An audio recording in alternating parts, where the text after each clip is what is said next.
Is that a requirement? Yeah. Decorum rules.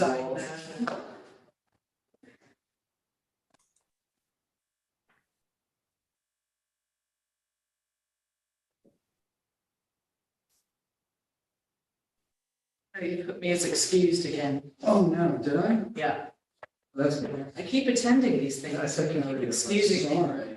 It happened last month too. Copy. Well, that's- I missed one meeting in a year, 18 months. Yeah, I updated the minutes, but I didn't update this. So we're gonna do that right now. Thank you. Okay, we got rid of that. So it's done. Oh, I just want to say that under Ulster County. Yeah. Environmental Management Council, did you attend that one? I did.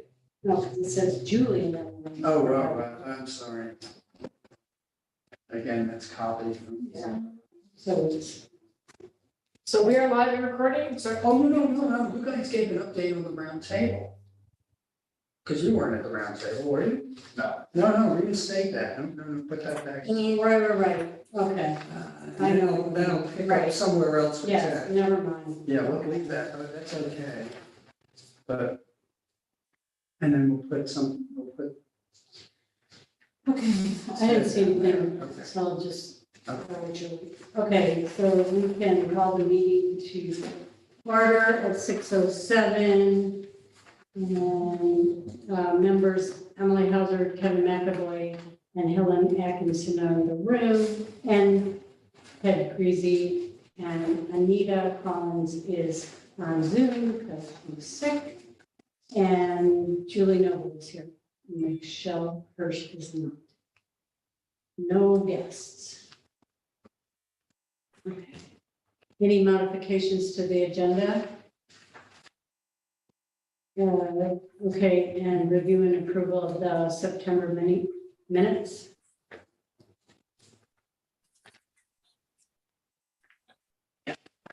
So, Julie had Yeah, given in some. yeah.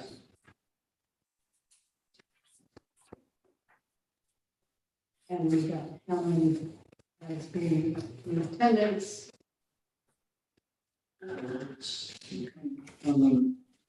Minutes, you're circling the septic? Or- No, the big arrow. The arrow. Huge arrow. Is I that? don't know. Oh, that's the bottom of the deed from draft. Yeah. Oh, that's what it is. Okay. Right. But that's weird, it didn't pick up over old business though, did it? Okay. Okay, so that's a Yeah. printing. Just a minor matter under water quality. Yes, I don't recall discussing power washing I don't need that. sidewalks. okay. Oh, I mentioned that DPW power washes sidewalks. What was the context of that though? That was wood smoke. And leaf blower. Sorry, it was under wood smoke, I beg your pardon. Yeah. You took, okay, because we were talking about leaf blowers and lawn equipment and. And noise, so maybe that's why. Oh, because I said that they do it early in the morning. That I didn't remember under wood smoke, but did I put that also in? It is under wood smoke. Oh, okay, it's not under, non-toxic. Sorry, I got that wrong. All right. I mean, that looks just peaky. Did I spell glyphosate wrong? That looks like it's circled. Isn't it glyphosate? And we'll check the spelling. That one I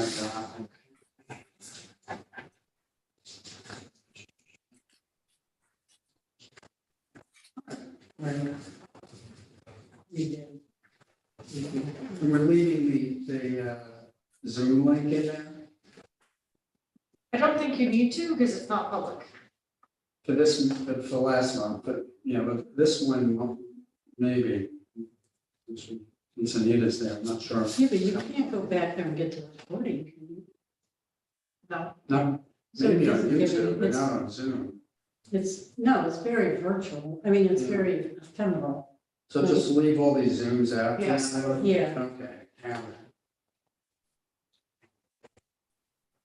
Okay.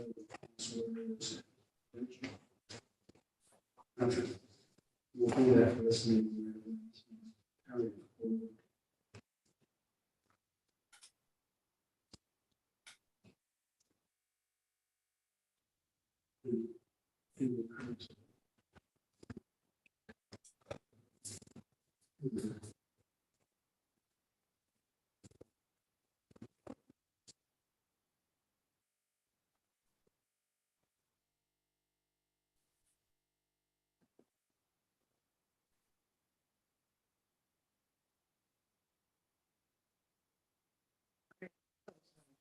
Okay, so, I'll say motion to approve the agenda or the minutes as amended.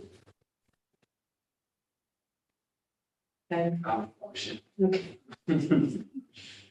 Helen? I second. Sorry, Anita. Anita, did you have any changes to the amendment, to the agenda, to the minutes, now that we passed through that? Okay. No, you guys caught the fact that Helen was here at the last meeting. Right. Otherwise, she couldn't have seconded a motion. Have amazing powers. Okay, so the first thing on old business is wood smoke air. Is there a vote? Oh, sorry. Right. All in favor of the amended, okay, all Aye. unanimous, okay, sorry. Okay, old business, wood smoke and air quality subcommittee. Anything on wood smoke? Julia? Julia, okay. So gas powered leaf blowers and other noisy things. Well, we had our meeting, Mhm. Emily and I met and started strategizing about how to approach this issue of leaf blowers and gas powered lawn equipment. And having reviewed a number of other places, regulations, we see that there's an intersection between noise pollution and air pollution. And that it's perfectly legitimate, we thought, to go after both.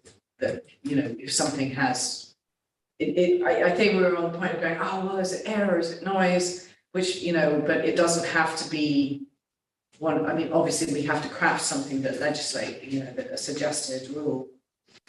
But it's a double reason to regulate them rather than a reason to go, oh, I don't know whether it's noise or air sort of thing.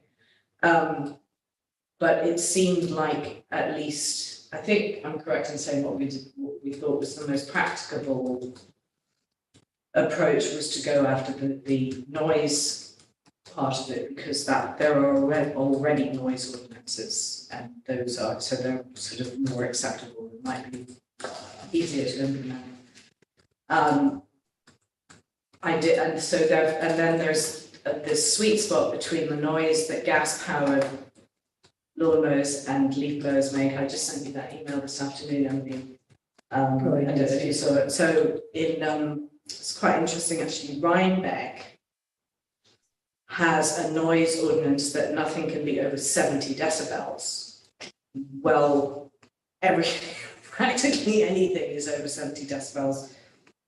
Including electric versus gas-powered lawn care equipment. So basically, because they'd have to ban all of these things, they're not enforcing it at all, and there's now been a bit of an uproar, and I think they're trying to figure it out. But it does look like there's a sort of sweet spot between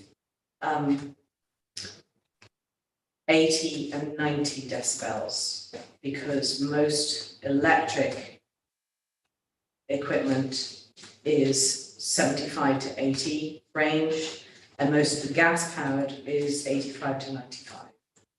So if I think I want to do some more research into this, but it looks like if we sort of went for like an 85 decibel limit, which by the way is like you standing next to a motorcycle that's just started. I mean, it's loud.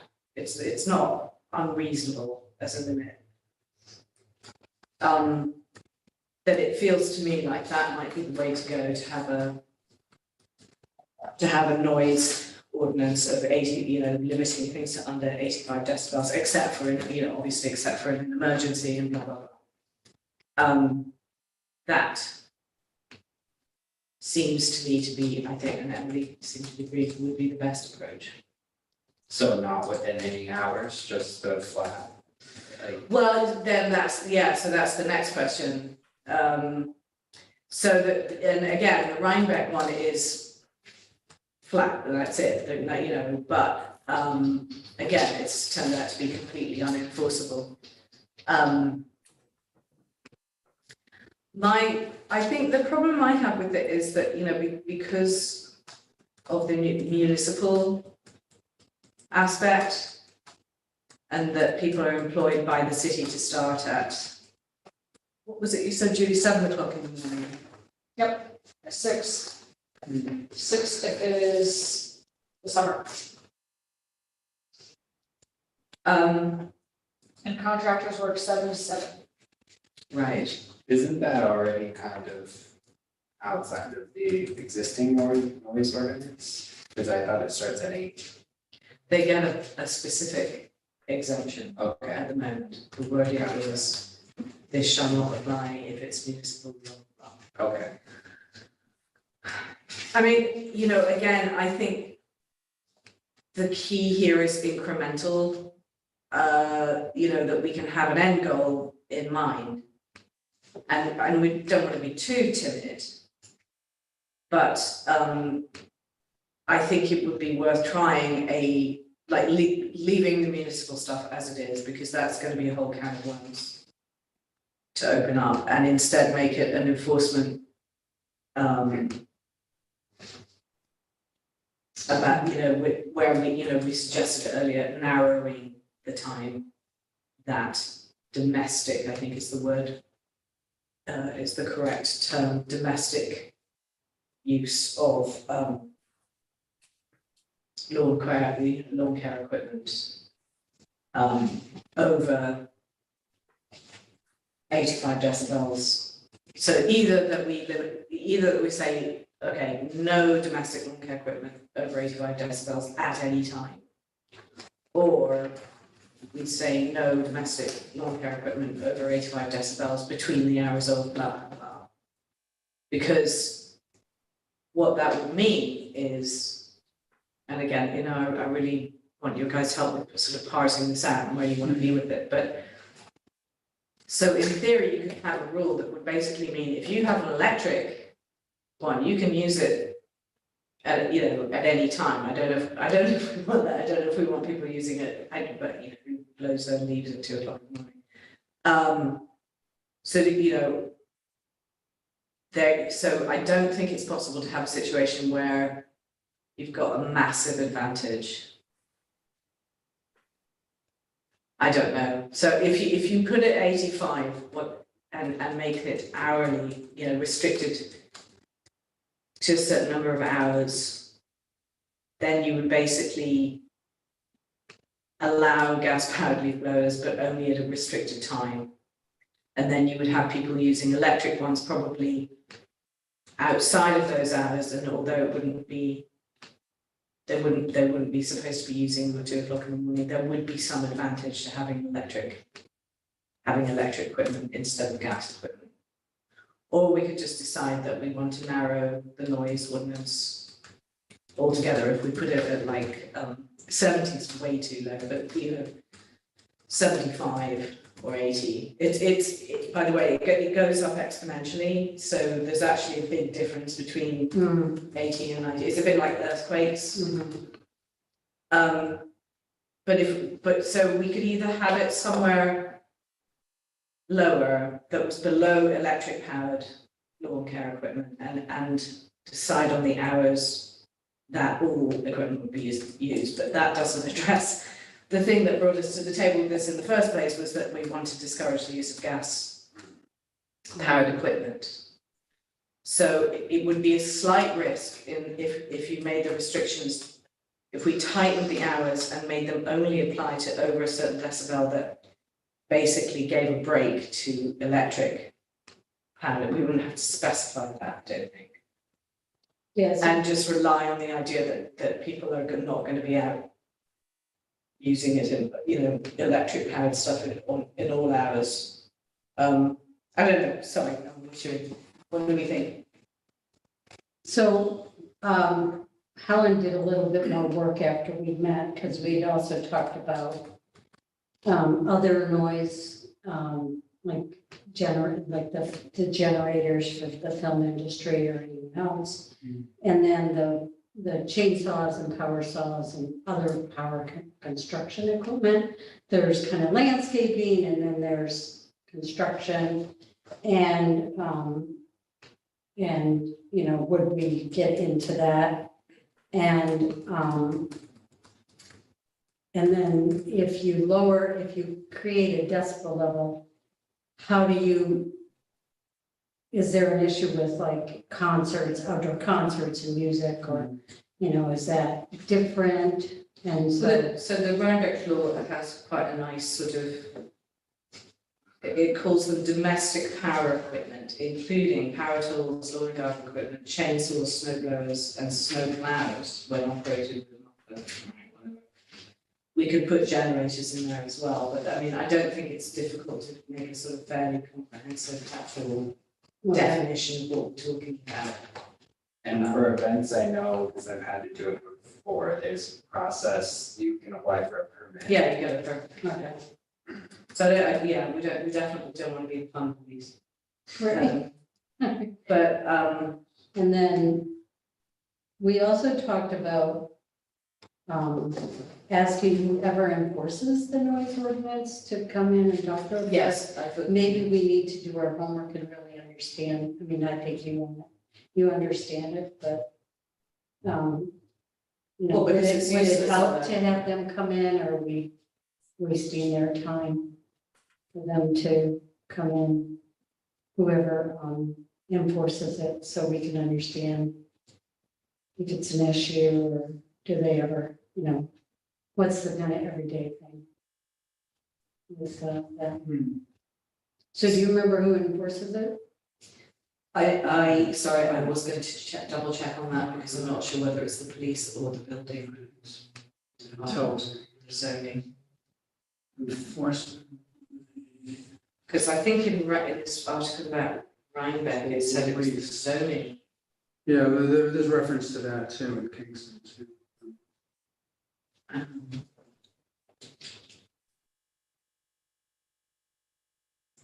Code enforcement officer in Rhinebeck. So that's like a building department thing, isn't it? I mean, presumably, I think it would be great to get somebody in to tell us, because if they're just going to roll their eyes and say, for goodness sake, not another bloody piece of legislation, then perhaps we have to rethink. And also they might have some idea about how we can make it easier for them. It's the police department. It is the police department? Okay. There's also a provision of domestic power tools.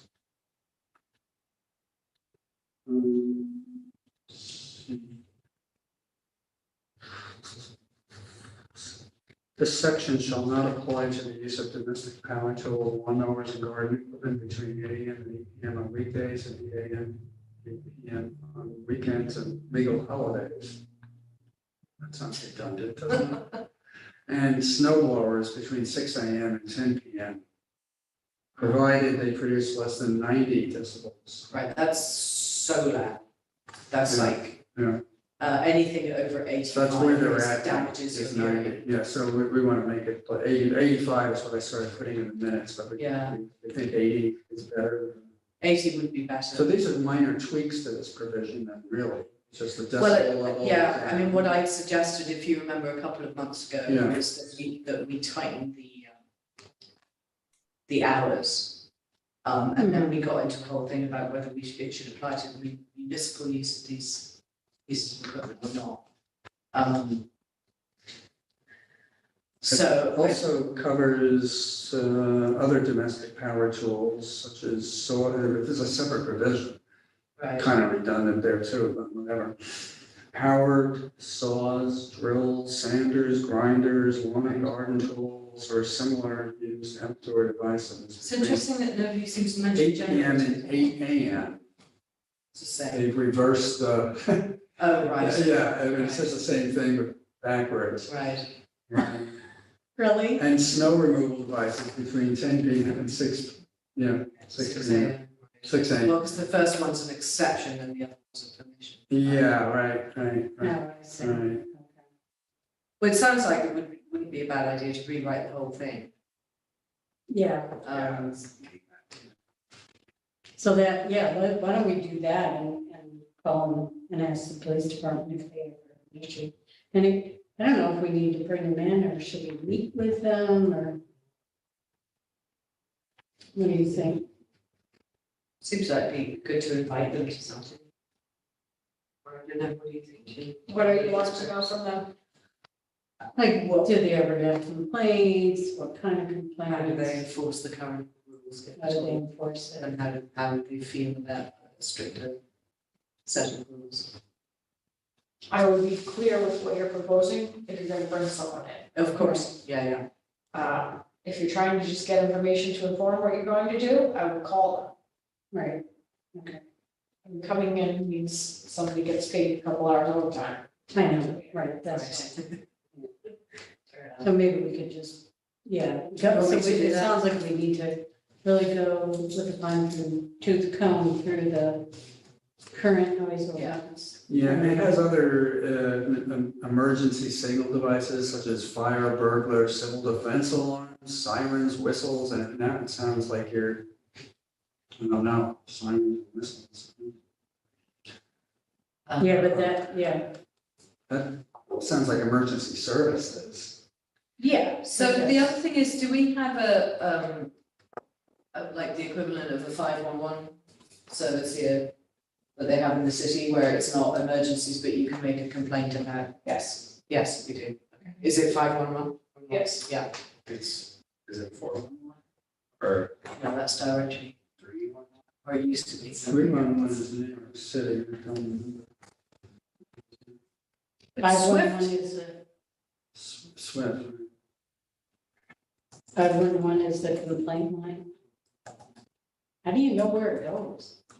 It goes, so depending on what you're putting it in as, will depend on where it goes. So if you're using the Swift 311, oh, there's 311. then it's like an online system, and so if you like type in pothole, and it goes to DPW, you type in park swing is broken, then it goes to parks. I see, okay. No, it's Swift 911. Okay, there's two different things we're talking about right now. Swift 911 is the emergency notification system. Kingston 311 is what we call Q Alert, which is the system where you can report issues. Mhm. If you're going to report, so that's mostly a lot of like service requests. Yeah. If your neighbor is doing something that's against the code, you would call the cops. I.e., 911, And just stay. or the non-emergency KPD number. Right, Yeah, that's what. so it'd be more like there's the potholes getting bigger, can you fix it? That would be Kingston 311. Kingston 3. But if it's something that's actually happening now, it needs to be addressed, then so. Okay, I'll give them. There's a lot of stuff in this code. Anita, can you I know hear it's us a okay? mess. It really is a mess.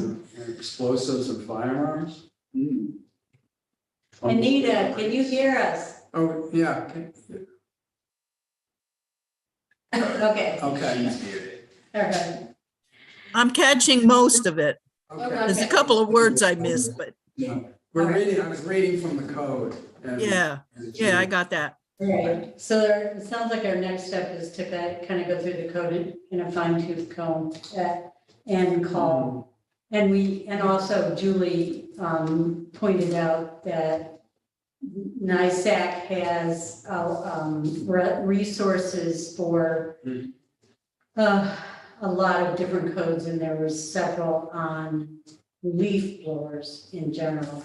Because we could still do something with leaf blowers specifically. Although right now we decided not to. Right, I think it's good to have a broader definition of what we're talking about. Because there's plenty of other machines that are making noises. Yeah, and I came across and I sent, from the NISAC meeting, I came across a Westchester County website that has a very generic name like Healthy Yards. And I thought it was like maybe a national thing, but it seems to be just Westchester. And it's really got full of information, including, pollinators and alternatives to pesticides and things like that. So, and the reason I'm bringing this up is that part of this can be that kind of education, like why should you use, what's the problem with leaf blowers and why, like leave it on the lawn kind of thing and those kind of things also. So, anyway, that sounds great. So we'll keep working on it. So then water quality subcommittee is the next thing, and we probably don't have anything on septic code, right? Unless, Helen, did you take that out? Yeah, I'm sorry, I just haven't That's okay. had my attention on it. And then non-toxic landscape maintenance plan update, so where are we with that? So I have, I submitted, as a communication to the council, a request for adoption of the Non-Toxic Landscape Maintenance Act. It is on the Laws and Rules agenda for next Wednesday. Whoa.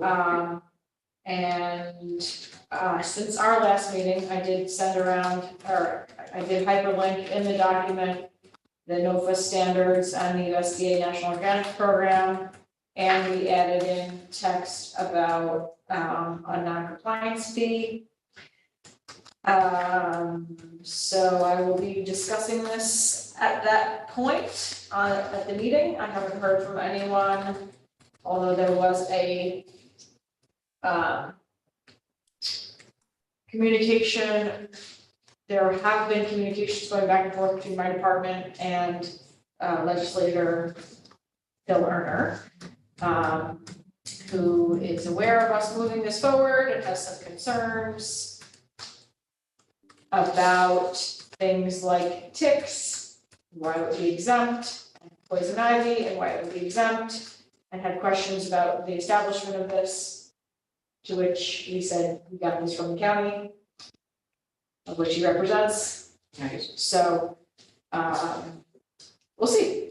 I haven't heard anything from anyone on the council. I will have more information at our next meeting. Okay, so did you want any of us to attend? Yeah, I mean, I plan to speak to it. You're absolutely welcome to. I did include in the letter that, the CAC voted in support of this and to serve as advisory. There was a question from Corporation Council under, you guys want a printed copy of it, by the way? If anyone wants a printed copy of it? Sure. Right here.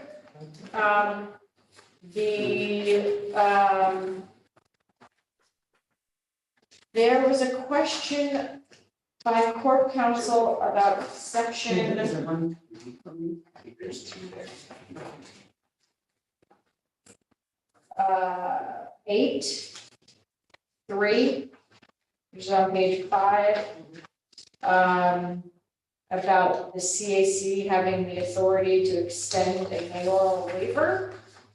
And in this case, she said that it would need to be the CAC recommending to the mayor that he make a waiver. Right. That was her only comment thus far. And so I didn't see any issue with that. Although this currently does not reflect that change, I will update that on the floor. And I guess that's where it is. I did see an article about it in the Kingston Wire, although I can't open the Kingston Wire, but I read it, I don't know how it was. And we'll see. The picture representing it was somebody using a spray bottle, this, as though it's like a bathroom cleaner. So, that's where we are. I will keep you all posted. You're Thank welcome to come. The meeting is, like, as I said, it's next Wednesday at 6. That's it. 6:30 in this room, and also online. And I just wanted to say one thing, because it was in the minutes too, is about the neighborhood notification, and I looked it up. So Ulster County has a neighborhood notification law, and the way that it worked in the beginning was that the state said that there would be this neighborhood notification law about lawn chemicals, particularly like not trees and spraying trees, so for anything. And originally it had said that any town could adopt that rule. So, or county, so I believe the entire county adopted it. And originally you could sign up and your neighbor would have to, the pesticide applicator would have to write you a letter. And then I think they said that, anyway, it changed. And so I looked on the Ulster County website and nothing has been updated since 2007. And it's under the Health Department. Because it used to be the Department of the Environment had a person that kind of followed up with this stuff and did some education. So at the EMC meeting, they said that the Department of the Environment said that they would look into what the issue with that is, because it has Dean Palin's name on the brochure and everything. Dean Palin was a health department head a long time ago, 2007. The point is that, you know, if it's really kind of like, it just needs, people can still be aware about it, because you're supposed to put signs up. And for any herbicide for 10 square feet, 100 square feet, 100 square feet. So I just wanted to update you on that. So maybe there'll be more information or some revival of that. Could I just step back a little bit to the septic code and system review?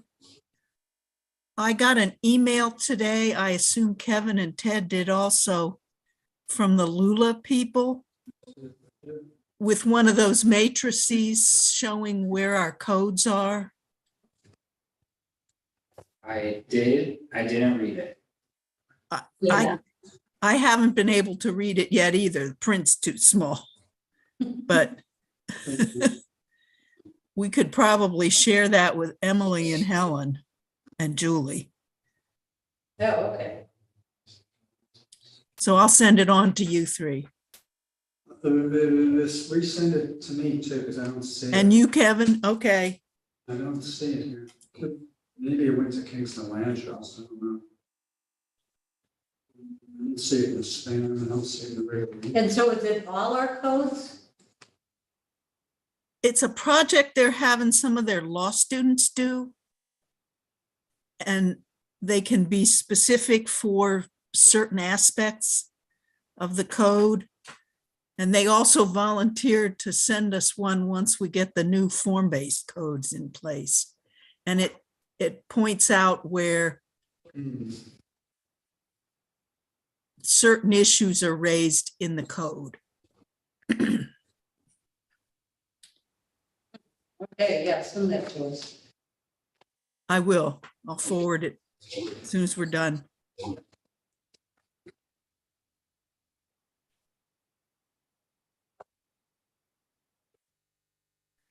Okay, Anything, so can we move on to community preservation plan, open space planning? So, the project advisory committee has been reviewing a draft prioritization map with parcels that were ranked based on the prioritization criteria that we created. We are currently in the review phase, so I've been receiving comments from the PAC on concerns or issues they have with specific questions related to the map. There were, Kevin, I got comments from you, and I had a question. Yeah. A couple of them. Some of them were just questions. Yep, no, that's okay. One of them was, okay, the Lawton Park question that you had, Yeah, what was the crux of the question? well, they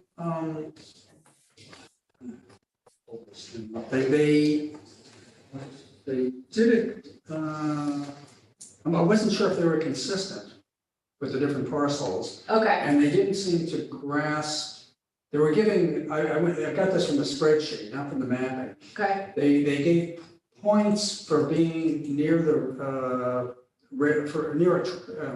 in conjunction with a trail to the parcels that had frontage on Route 32, but they probably didn't know about the efforts that we had, the land trust was involved, which I worked on, to try to get the thing to go off-road.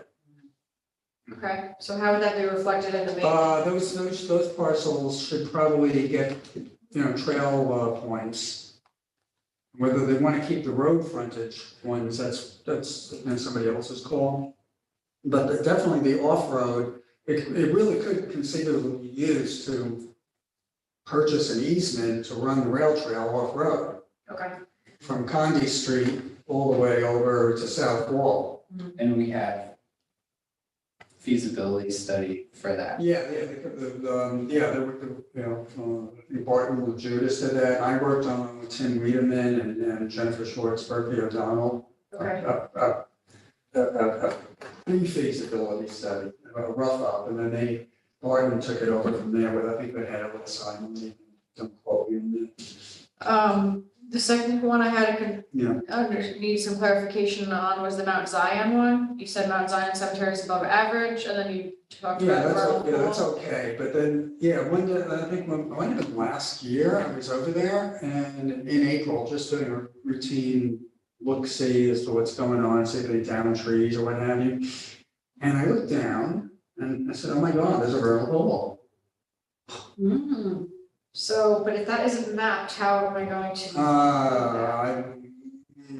Hydric soils? Yeah, and it's private land, I don't know if we can go on it. No, that's why I said hydric soils, Yeah. because if Okay, there's, so Yeah, we did the hydric I soil. don't know if it appears on the hydric soils then. Okay, so it's on the, which side? It's on the Gold. south wall side or the Wilbur Avenue side? It was above Wilbur Avenue. Okay, So if you're in the cemetery, you're looking down towards Wilbur Avenue, okay, it's the next door neighbor's property. okay, They have frontage next to the cemetery on South Wall, and they have two lots. One of them is their house, the other one is this long vacant wooded parcel that goes down to, doesn't quite touch Wilbur Avenue, but it goes close. okay.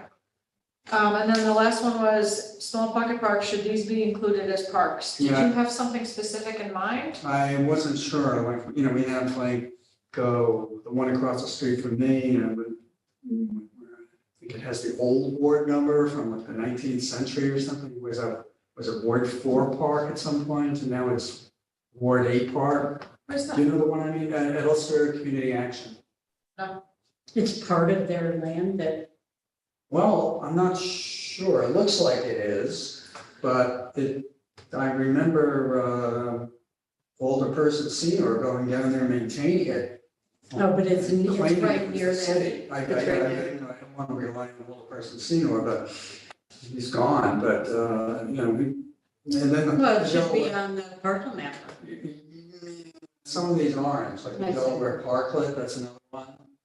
Oh, yeah, that's on there. And was it the Fireman's Park?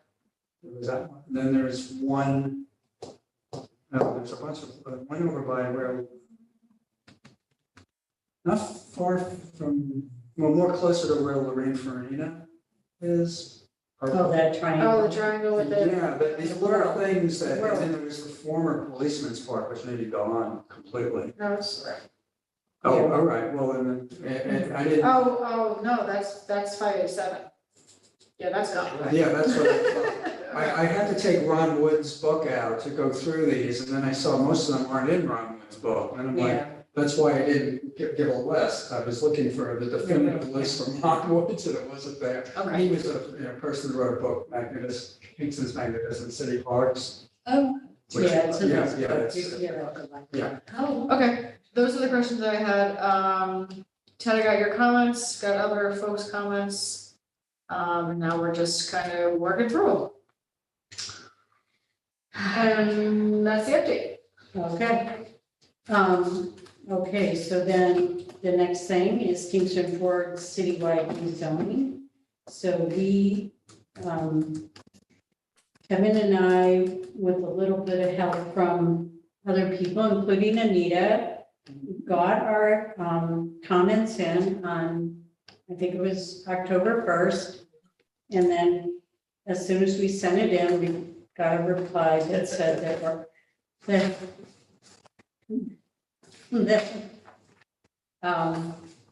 forget his name. Bartek was out till today, so.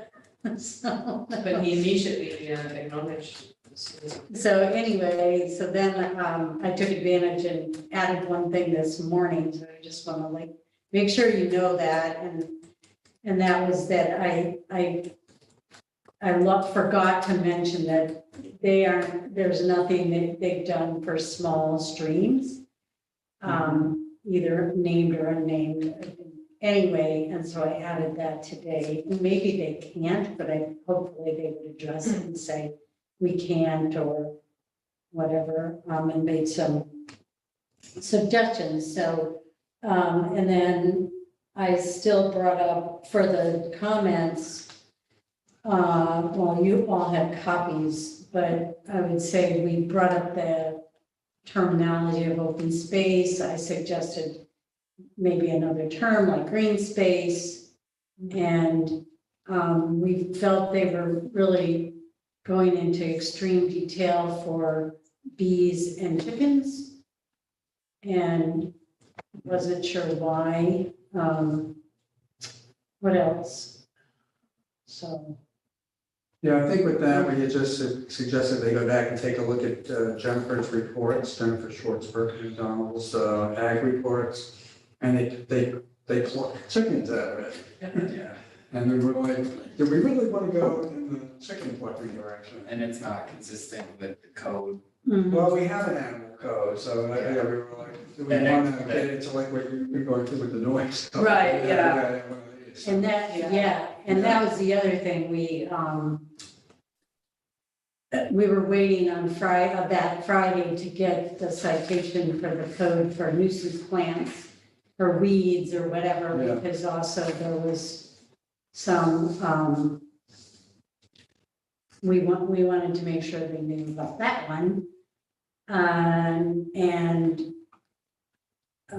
there was other, and also I feel like they still didn't kind of get the fine detail on the title, what you call title areas, whether they're shores and what the water line is, the mean high water or whatever. So I kind of commented on that again. And they definitely just wanted to keep the waterfront overlay in the roundabout because that's where it is, but they weren't suggesting anything for Silkus. And we didn't push that. There was one other review I did a little bit during this process, and then I dove into it afterwards for Kingston Land Trust, because they didn't submit comments. I want to give them a response from the previous comments. There was a document on the Kingston Forward website where city staff addressed our comments and everybody else's comments Oh, they did. Yeah, and we were pretty consistent, but our position, but they might just, some of our comments had to do with contextual zoning. Right, that's Yeah, a very And important thing. that's, the staff was adamant about that. I guess that's Bartek, I don't know if Amy's works, or if she's advising on this or how that works, but it says city staff comment is contextual zoning is part of the form-based code, so we can expect, when we meet, expect some pushback on that. Okay, and so Okay. what contextual zoning is that even though a park, you would think like Forsyth Park or Block Park, Lauren Park would be coded as like kind of open natural space. They code it as kind of the area that it's in. So if it's like a large lot or urban or whatever. And So that offers less protection. well, it seems like it does, and that's why we didn't. I think that sounds like something that needs to be changed. But what they're saying is that was the way form-based code works. So, right. Yeah. Because it seems confusing, so the thing is, if they're gonna do that, they at least need to explain it. Right, does that mean they can pave it over? To say, well, it's just a large lot in the area. No, because they can't, because you get alienate parkland. You have to get state approval to take away parkland. Right. So they couldn't It doesn't do sound like that. it's defined as part of Well, That's I know, really that's, confusing, it yeah. is, and that's the thing, would they be able to say, oh, if we alienate it, will it be, a large lot or Right. whatever the numbers are, so. What if they wanted to build some sort of facility in the park that benefited the park? Like a little rec center or something, is that one of the reasons they might use contextual zoning to allow for the creation of like park buildings in park? Or is, I have no idea, I didn't understand why they did it, and so, I think it had to do with potential alienation. If you, for example, the Rhonda brownfield opportunity area called for getting rid of Block Park. yeah, but that was not a brownfields, that was. Yeah, It it was a the Cornell. it was the brownfield opportunity area. But that's just, it's a plan. Don't have to carry. Right. Yeah. But anyway, no, I don't know, I have no idea. You mean like, because there could be a community center or something like that. I don't know. I also felt like they weren't kind of moving towards electric vehicles in any way. And then they also, I did a lot on dumpsters. So, We touched on renewables, and I Yeah. believe there was a response on that they felt that the large-scale renewables were omitted intentionally because it would be a public utility. I don't Kind of know. Okay. But then they talk about it inconsistently. Yeah, They didn't- inconsistent. They didn't take it out completely. Yeah. They didn't. But they didn't put language in there to say this is covered elsewhere.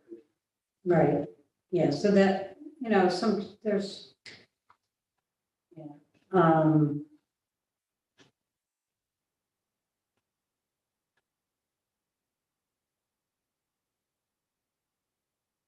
and then I felt like they kind of threw the flood hazard overlay in and all that information, but they didn't, it was like pages and pages. But they didn't really say that it was basically from the existing code and that, I don't know. Just realized I left the whole lights on. Oh, I'll be back in a minute, sorry.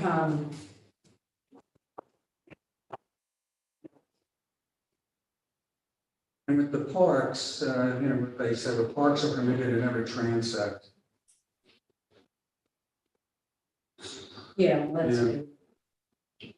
I'll just add, this is like outside of the CAC, but since we last met, I was on a call with the consultants and some transportation advocates, just talking about the street design section.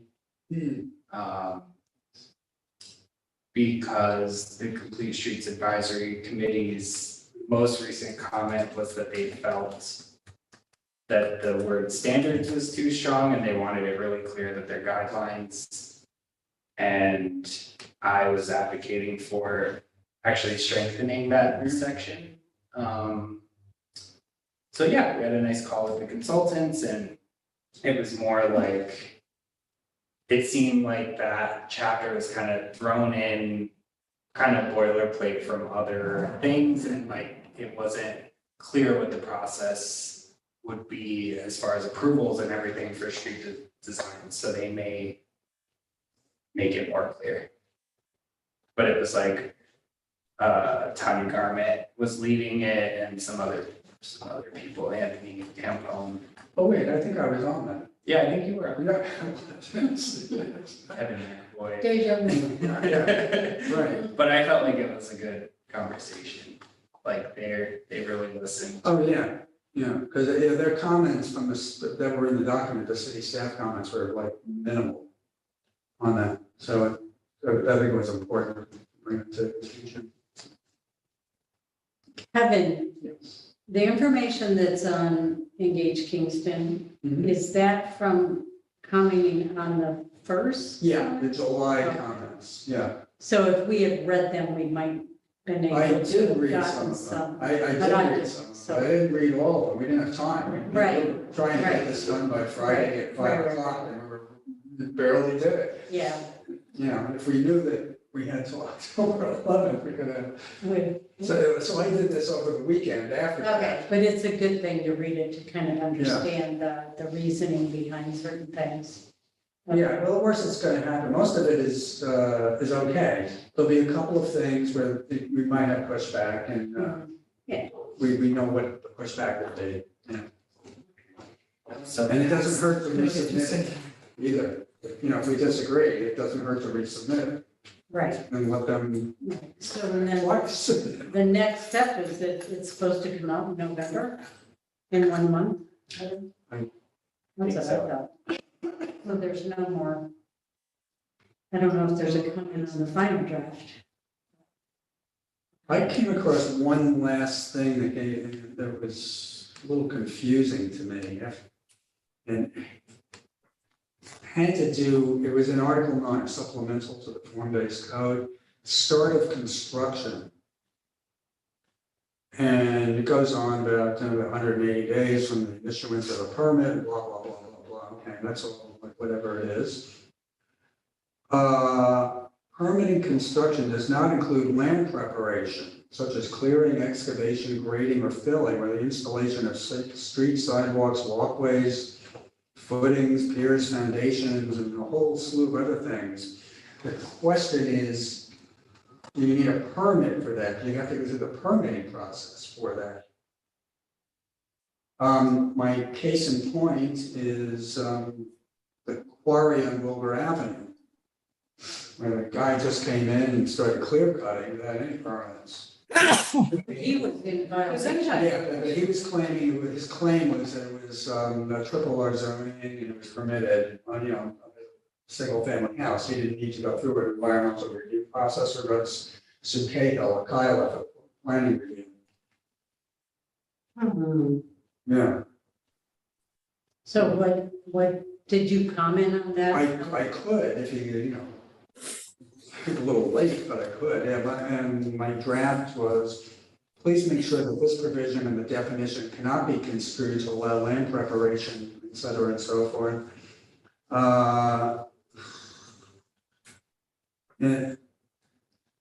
Without permitting or review, especially in T1, T2, and T3 large.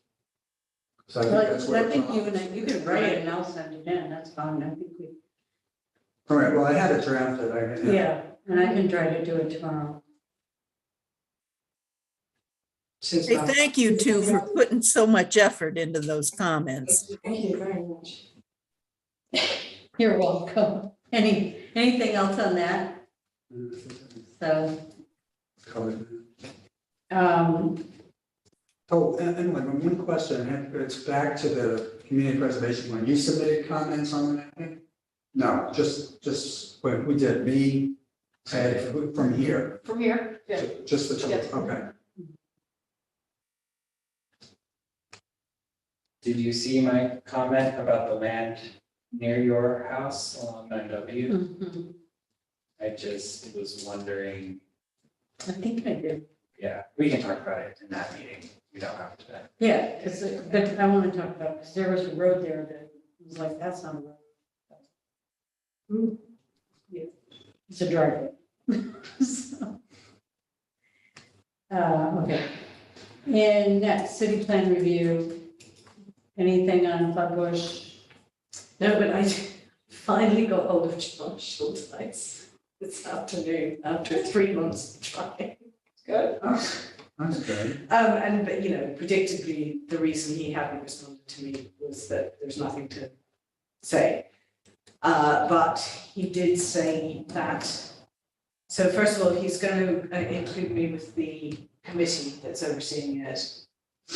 And that there will be some movement in the next, it sounds like in the next few weeks, they're going to start, that they've been super understaffed and he said it's a very complex project.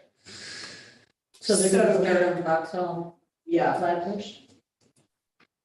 and that whole issue with closing off the little street, I can't remember the name, but maybe we're trying to see if it would be feasible to have a roundabout or a mini roundabout. But anyway, nothing's happened since, it sounds like basically this year. I heard through the grapevine that Tim's Automotive might be closing. That's a really. It's for sale. Hmm? It's for sale. Oh, yes, right. So that could be our That answer. would be an opportunity for sure. Yeah. Interesting. Anyway, Anyway, I'll give you an update as soon as I have anything interesting to say about it. anything on the pedestrian bike master plan? I haven't heard anything from Emily Flynn. I can quickly look and see if Engage Kingston put anything in some. I would think she would have left the project advisory committee. I didn't Um, hear anything. so speaking of, when I was going through the form-based code, it never seemed, they always talk about bicycles, and now it seems like, there could definitely be what I'm gonna call electric push scooters and other things that are going to need parking and accommodation. And they always say like provide bike parking and so that's one thing. And I decided to just like forget about it in terms of the form-based code, because they also never talk like anything about motorcycle or motorcycle parking versus car parking and things like Well, that. when we get on to the, this might be an appropriate time to talk about the Complete Streets meeting. They are really going all in for electric scooters and electric bikes. And it looks like they want to have both. And that the bikes at least would be in those sort of, booths. They wouldn't just be left willy-nilly like they are in some. Are you talking about the shared ones? Yes, Oh, sorry, yeah. shared ones. But it certainly sounds like at least there's going to be a pilot program And they're looking for a sponsor, and they have, so they had a couple of sponsors they were talking about. But but anyway, it looks very likely that it's gonna happen, so I think parking will be an issue at some point, since we raised it. So will they have like a docking station? Yes, that's the idea, City so, yeah, bikes? yeah, a bit like the city bike thing in the city, Okay, in London and whatever, and I was actually quite relieved about that, because I was in Reykjavik last year, and their thing, you just leave them yeah, and you know, people in Reykjavik are very law-abiding, clean, you know, respectful people, and these things were still just strewn all over the place and damaged and whatever, and they were ugly. They were trip hazards. Yeah, I was, so I just wanted to note that you're talking about what I'm gonna say is a push scooter where you put your foot down and. Well, you don't, because it's electric. I know, but it's the yes, same as exactly. like, It's not a motorcycle. like a child's scooter. Yeah, not a motorcycle. Like a, Yeah, so I'm trying to. Right, so Because, there's that, and then there's bicycles. and they would all be electric, or they just Yes. would be shared? They would be electric, and they would be shared. Yeah, my siblings commented when they were here at O Positive that how come Kingston didn't have shared bikes? Right, So- so part of the problem with the scooters, well, it depends whether you allow them to be ridden on the sidewalk or not. Yeah. And of course, here that's completely, well, you could ride a Sherman tank down this sidewalks in this town, so. Yeah, that would be tough. Oh, that's cool. Okay, so, Pedestrian plan, the update, there isn't much. It's just, a new draft plan is expected in fall 2022 with a public meeting. So all I'm right, well, we need to. rephrasing that to a new draft plan is expected to present with a public meeting shortly, and we'll wait on Emily for that. Okay, good. Well, we should keep an eye on that, I guess, so. Yeah, well, I will, I'm not ready. So. And we did comment on the e-bikes during that, during the open period back at the end of May. Right. Good. Because I almost got taken out by 2 e-bikes on Delaware Avenue. Yeah, it is, it's Reminded really, me. it's scary sometimes. And one on It one is. side, one on the other. And I was like, Wow. In the city, Yeah, some- oh, in the city, it's no, Right, I think, again, enforcement is It's a deadly. real issue. so many It is accidents definitely. that people. and by the way, there's a really good article in the New Yorker about EV cars and making sure can be heard. And anyway, and every company can make their own sound, but the same thing with e-bikes. And I own a 50cc gas-powered scooter, and I have to have a license, a helmet. I have to get it inspected, Insured, yeah, insured, all those things. And, yeah. and the e-bikes are as fast as my little scooter.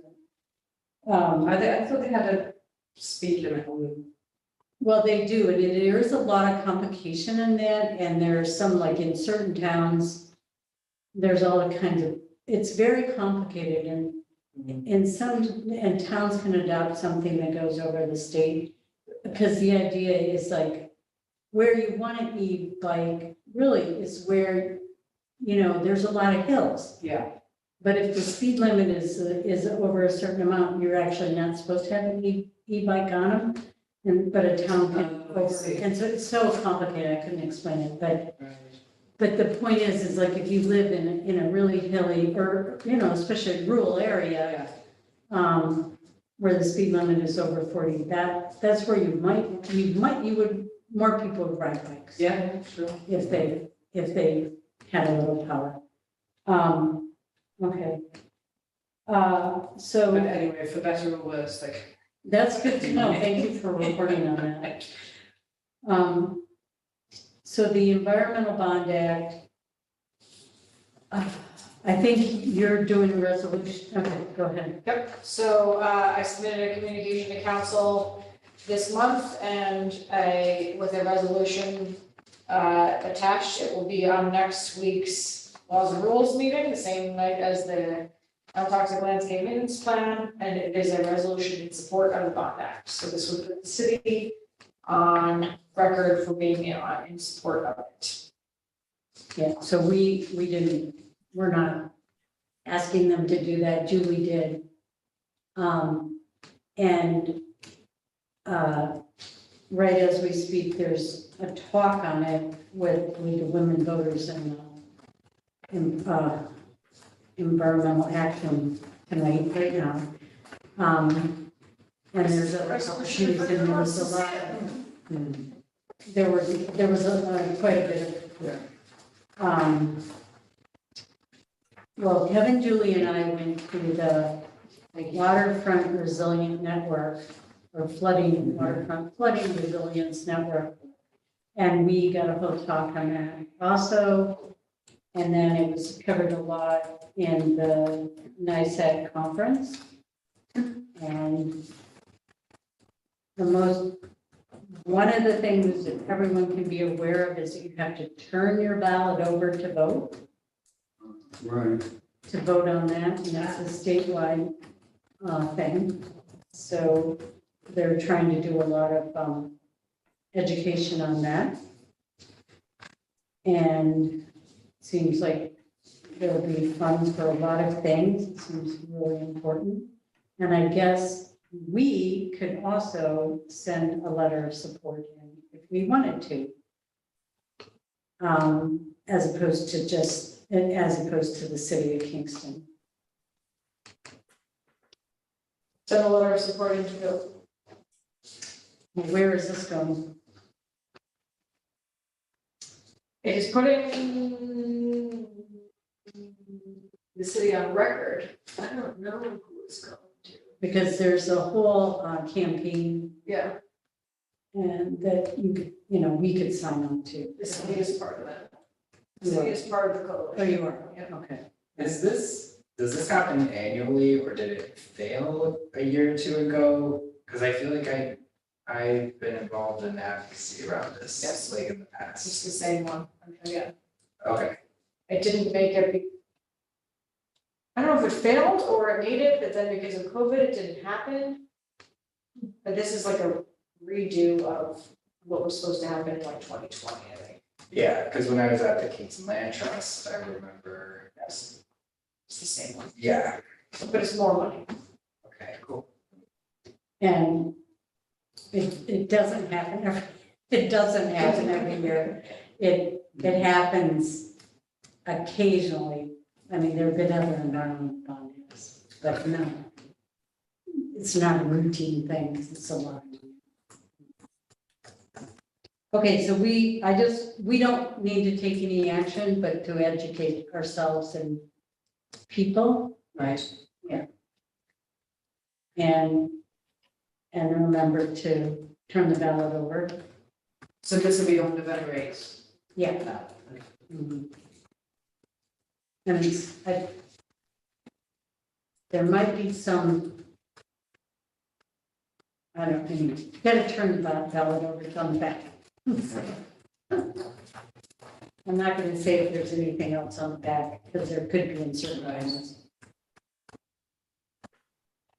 All right, anything, and then open issue discussion. The last time we talked about pollinators and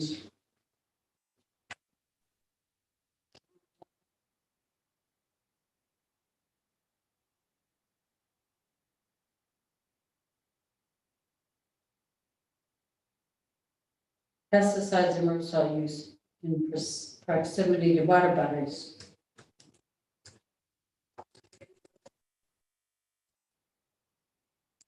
Okay, is there any other issue that anyone wants to bring up?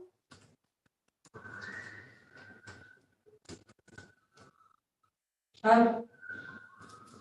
don't know if this is a big subject, but it does feel to me like it falls in my remit. I think light pollution is a really important thing, and it's a Mhm. environmental issue. I haven't even looked into the ordinances to see if there's anything at all governing this in the city of Kingston. But I know in some places there are rules against, leaving lights on in offices all night, and street lights have to be below a certain voltage or angled in a certain way, whatever. I don't know if that's something that interests you guys, but No, The yeah, lights are, all the new LED lights are dark skies compliant. right, okay. Wasn't there a couple of years ago a complete streets? I just remember. Oh, yeah, maybe it's more theirs to bring it, but to say it is environmental, I should have It is like pollution. I just know John Grosswell did he walked out every street of Kingston and did like a street light audit or something. Oh, really? Uh-huh. But I don't know if that was more for getting more working or Right, whether there was sufficient, right. That's probably before we did all the lighting, right, or was it after? I think it was before, but then they transitioned. I know they put in a lot of LEDs and stuff. There's still one on my street that, when I sit on my porch, it's actually blinding. I have to try and put a pin in, but they're obviously, so there's an ongoing project to replace all of the streetlights, or no, They've all been replaced. not the one on my street? Every single light has been replaced, 2,474 of them. Really? We did them all, I oversaw the whole project. so there is a whole, Kevin and I talked about this before I submitted our comments, because there are lighting standards. And he felt that they were sufficient. But we could comment on. Yeah, it's based upon, what Julia just said, but I didn't know about Fair Street, I mean, if there's something wrong over there. maybe- Yeah, but if you have an issue with the light, I'll look into it, but I know that every single light has been changed. Within what timeframe? We completed it and the replacement began January 2020 and we finished the last one in January 2021. Oh, wow, then it's definitely. So wait, don't you want to call 311? I will call. No, you just tell me the address. It's, so it's across from me on St. James, so it'll be something like.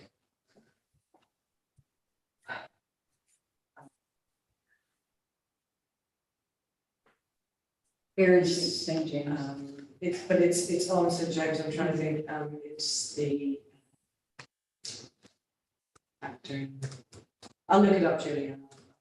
All right. What's his name?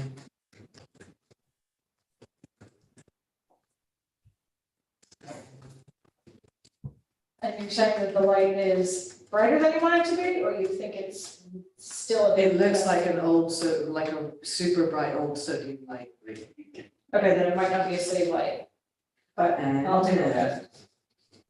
So what are the rules governing non-city lights? Are private individuals allowed to put up their own? I mean, this is on a pole on the sidewalk. I mean, there's no. That's what would be in this new form-based code. Mhm. If it's someone's private light, they can do it, but right now they can do what they want. Well, yeah, okay, it would be outside 102 St. James. Okay. It's pretty obvious. Maybe 106. I'm gonna look out for it. So one of the things I would say is that in terms of the lighting standard, it just says it protects against glare, preserves the night sky, and reduces unnecessary energy use. But there is an issue with animal, critters being confused, right? And we could ask them to add that. Right. Into the. But I also think that I know in some places there's so for example, I have a neighbor 2 doors down that it's a mixed use building, and the ground floor is some sort of office. And there's a giant windowed 2-story sort of atrium at the back of it, and he leaves the lights on all night, and they're really, I mean, they're not like offensively Yeah, bright, but it's such a waste of energy, and it does add to the light pollution. I just think there ought to be more provisions for private, some people's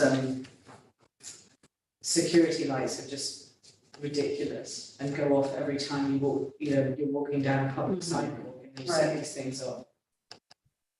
Yeah, so I don't think that's gonna be in the form-based code unless we hurry up and put something in now.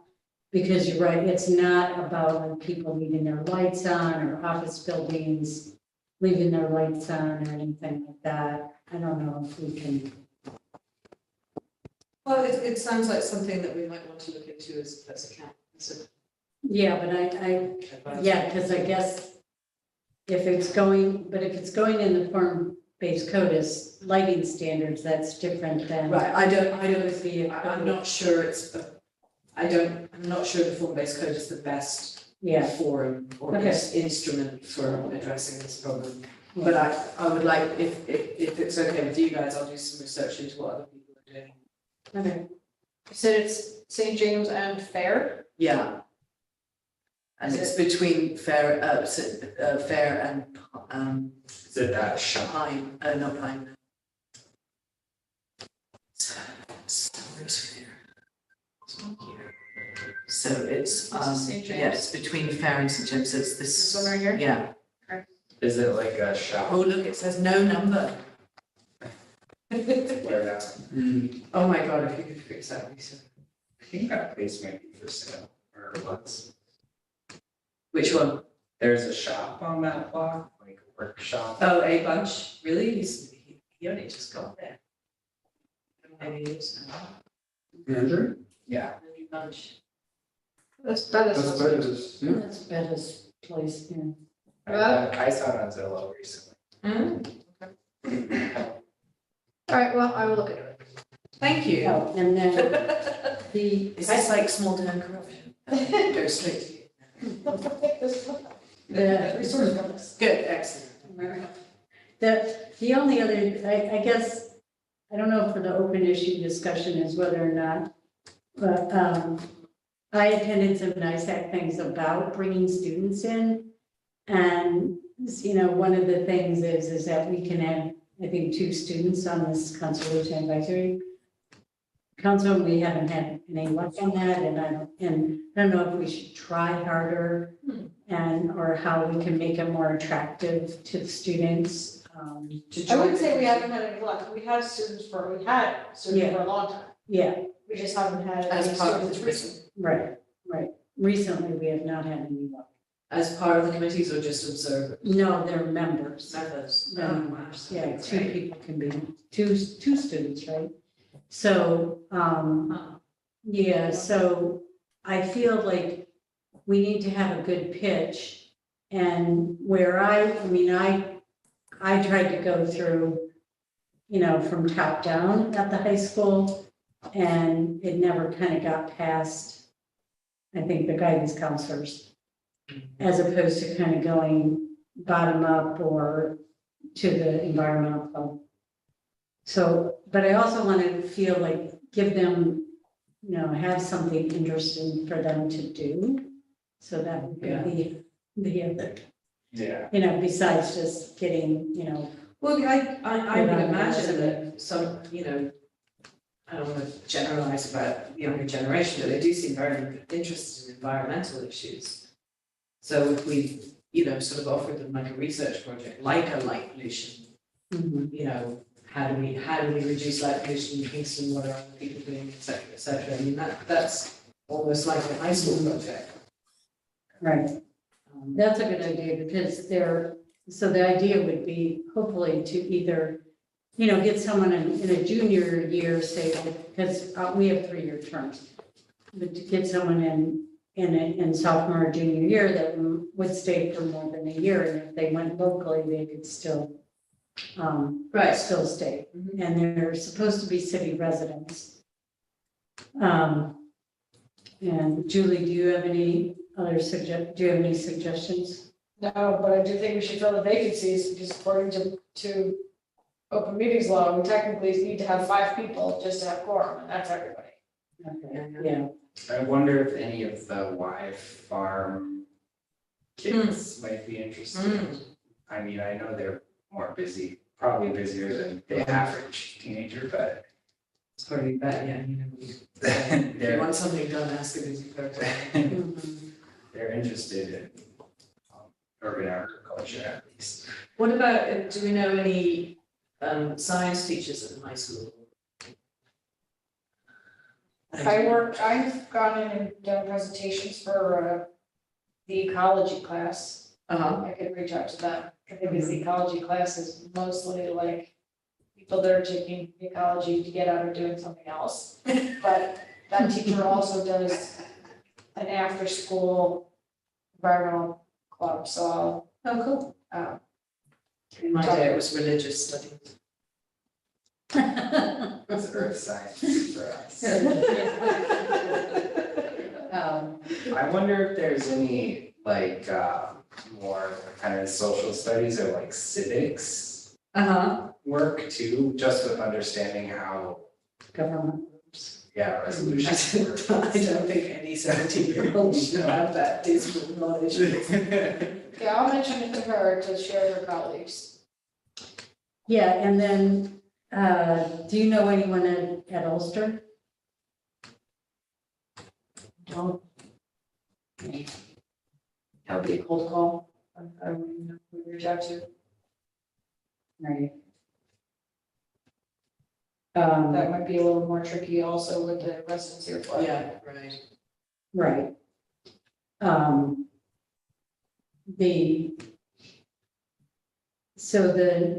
NISAC, the meetings I attended, there's this really great group of students in Westchester, and they call themselves Westchester Green. They were doing pretty much all climate. They were doing energy audits and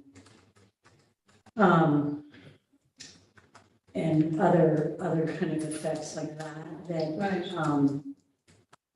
and they were working with the school districts to do the energy audits. But they were also doing a lot of just basic education stuff, but that was where we're not doing that. We're not necessarily working on that aspect, so. I think the appeal, perhaps the hook could be that, okay, I would ask them to go off and do a research project, but then they would be empowered to make some suggestions that actually have a good chance of being implemented. So I would have thought that'd be quite exciting, actually, theoretically. To actually make a difference, like at the local level. I'll send a note over to Susan Harris at the YMCA Farm Project too. Great, thanks, thank you. Maybe they can make TikToks for us. See, hey, see. Yeah. You should do that. Okay, well, that's great. I'll think about semi-Ulster. Yeah, so again, well, it wouldn't hurt for all the EMCs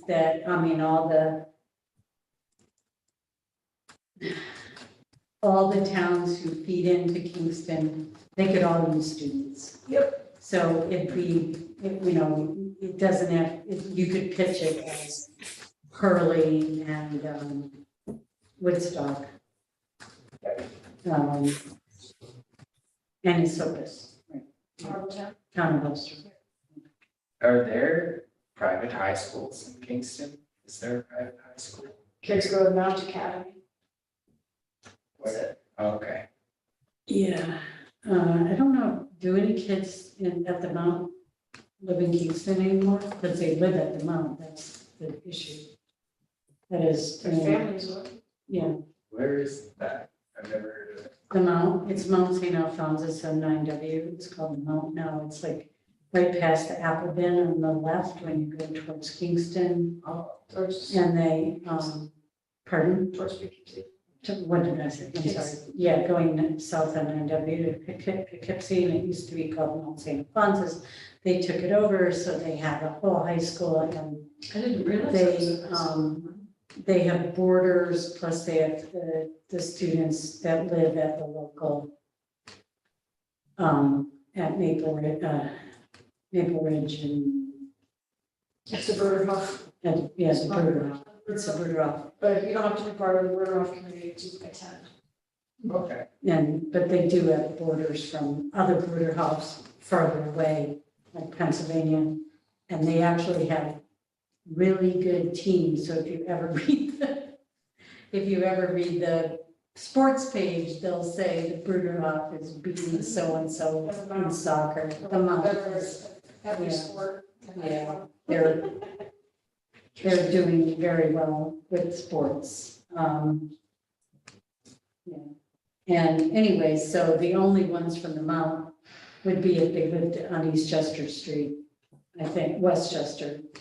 Or any family that chooses to send their child to the mount, any Kingston resident who chooses to send their child to the mount. It's not Oh, okay. associated with I see. Good point. Okay. Yeah, because otherwise I don't think there's any higher education. I mean, you know. Emily, do you remember where Tebby was teaching for a while? Yeah, but that's in Woodstock. Okay, Okay, great. So that's a great start for that. So any communications? No. Okay, and then the Hudson River Watershed Alliance Annual Watershed Conference is, I just wanted, I'm pointing it out for several reasons. One, I believe the Lula Conference, which is sponsored by the Hudson River Watershed Alliance, your Lula was kind of supposed to be considered, was mostly watershed towns, right? Yeah. Yeah. And, or specific, that was the topic. And so it's an interesting event because some of it's very inexpensive. It's on the 24th, 25th, and 26th. And on the, so some of it's in Hyde Park, some of it's online. And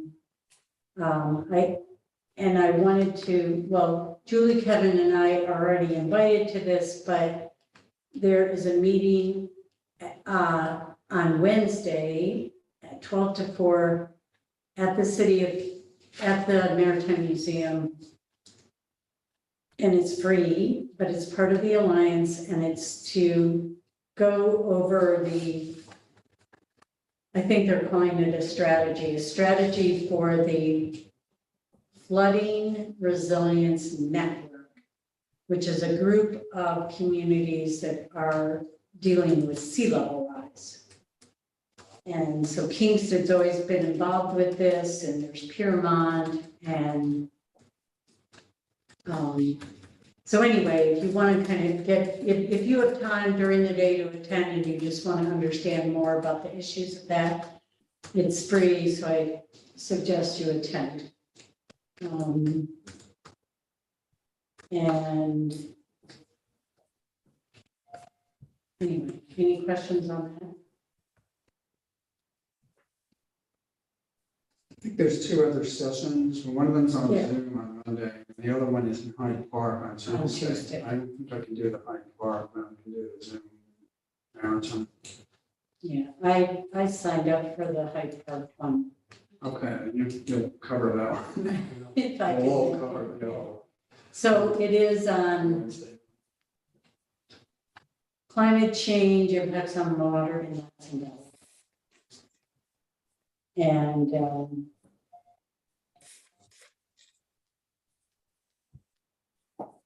so it's about adaptation. So I really encourage you. It's very inexpensive.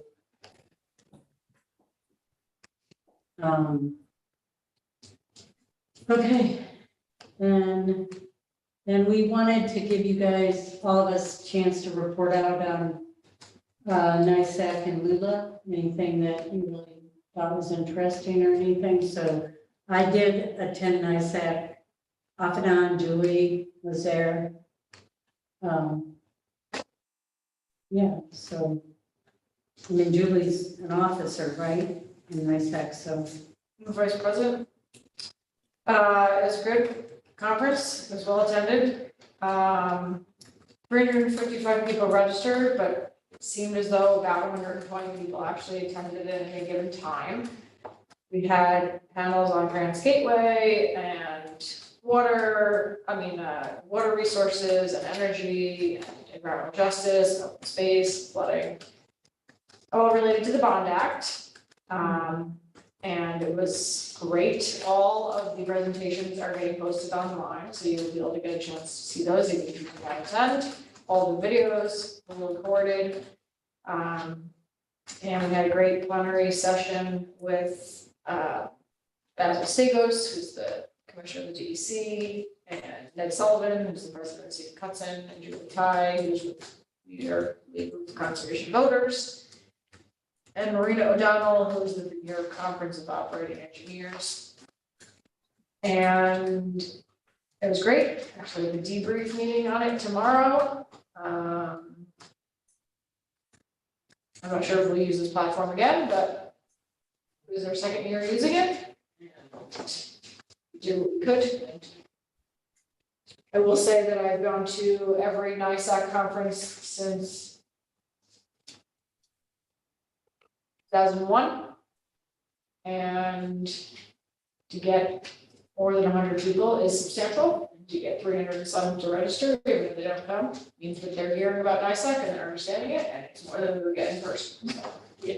So the platform is kind of like, I don't know, you kind of feel like you're a Pac-Man person. And you walk across, it's like a, Oh my goodness. it's a building floor plan, and you get to go in rooms, and you can, if you come up next to someone, you can talk to them. But every time I tried, no one would talk to me. Because I knew people, I was like, oh, I'll sit next to this person, I know them, and then nothing. So it's really fun, and then if you're in one room, I mean, this is just that, if you're at, you know, your session and that closes and you want to go to the next one, you basically can fly over, so you don't have to walk. You Oh, I can, see. like, just speak, tell them. That's great. What's this system called? Gather Town, Gather Town. you're an avatar, you Yeah, get to design your own avatar. yeah, you get to. Does it actually work? I mean, how Yeah. kinky, how would it? Oh, it actually worked It does Yeah, work. very well. Because my husband he's the head of the New York State Veterinary Medical Society. We just had a hybrid conference on Ithaca with Cornell, and everybody was just being driven crazy by because it's hybrid. It's being driven crazy by the technology. So. Yeah, none of it was hybrid, that was the thing, Right. and then once you got in the room, you were in a Zoom. So, Yeah, that's really cool. yeah, so you, So they virtualized it as much as possible, and basically. then you were in a Zoom. Yeah, there's a virtual exhibit hall, there's some Right. bars, you can sit at the bar, you can sit on a couch, Wow. you can go into the lounge, there's like outdoor areas, you can sit. Yeah, and that's where You you're can supposed dance. to, that's where you're supposed to talk to Yeah, you people. can go, you And can walk did through you them. dance? Did you dance? I learned how. Oh, But then fantastic. I forgot the time I had a chance. And then the other thing though was, I went to all the conference things, the exhibit hall, and it was very, very interesting. That's where I saw the healthy yards. Right, Healthy yeah. yards. And, you know, I was able to see the different projects, pollinator gardens and some other projects that either NGOs or the actual CACs are working on. And they talked about those, so those were really, definitely some things to follow up on. And, yeah, so, and then then they had this big new resource library too, so you can go to that. And so it's got some fun things. Some things that you could definitely follow up with.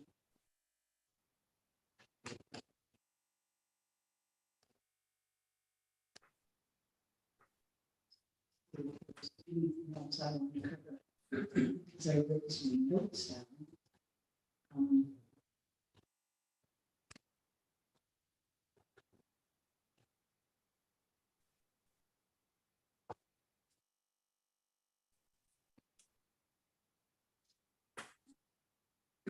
healthy yards. They have a section called Go Electric in healthy yards.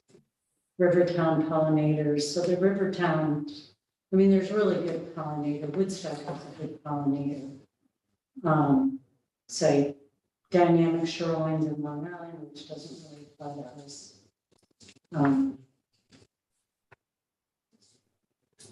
Oh, and this one, the Natural Resources Defense Council has a whole program on prevention of neurotoxic neonicotinoid pesticides. So that was another thing we need to follow up on. Because I guess, you know, if this thing passes with the city council, we have to really start figuring out how we're going to educate ourselves. Yeah.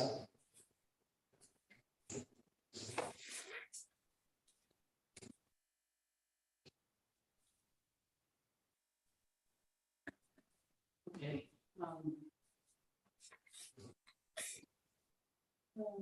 Okay, so how about Lula? Besides what, Well, Kevin took Anita's most there of, too. Kevin took amazing notes, I'm sure. Well, I'll start with the notes, and I'll add. one of you can interrupt me. We want to start with day one. Yeah, that's probably the best place. Okay, we had a good turnout there. And day one, we covered, A lot of zoning. yeah, there was a lot of zoning stuff. Yeah, Not a lot of water. well, a bit of water. Yeah, Mary McNamara spoke on the Lower Sopus Watershed.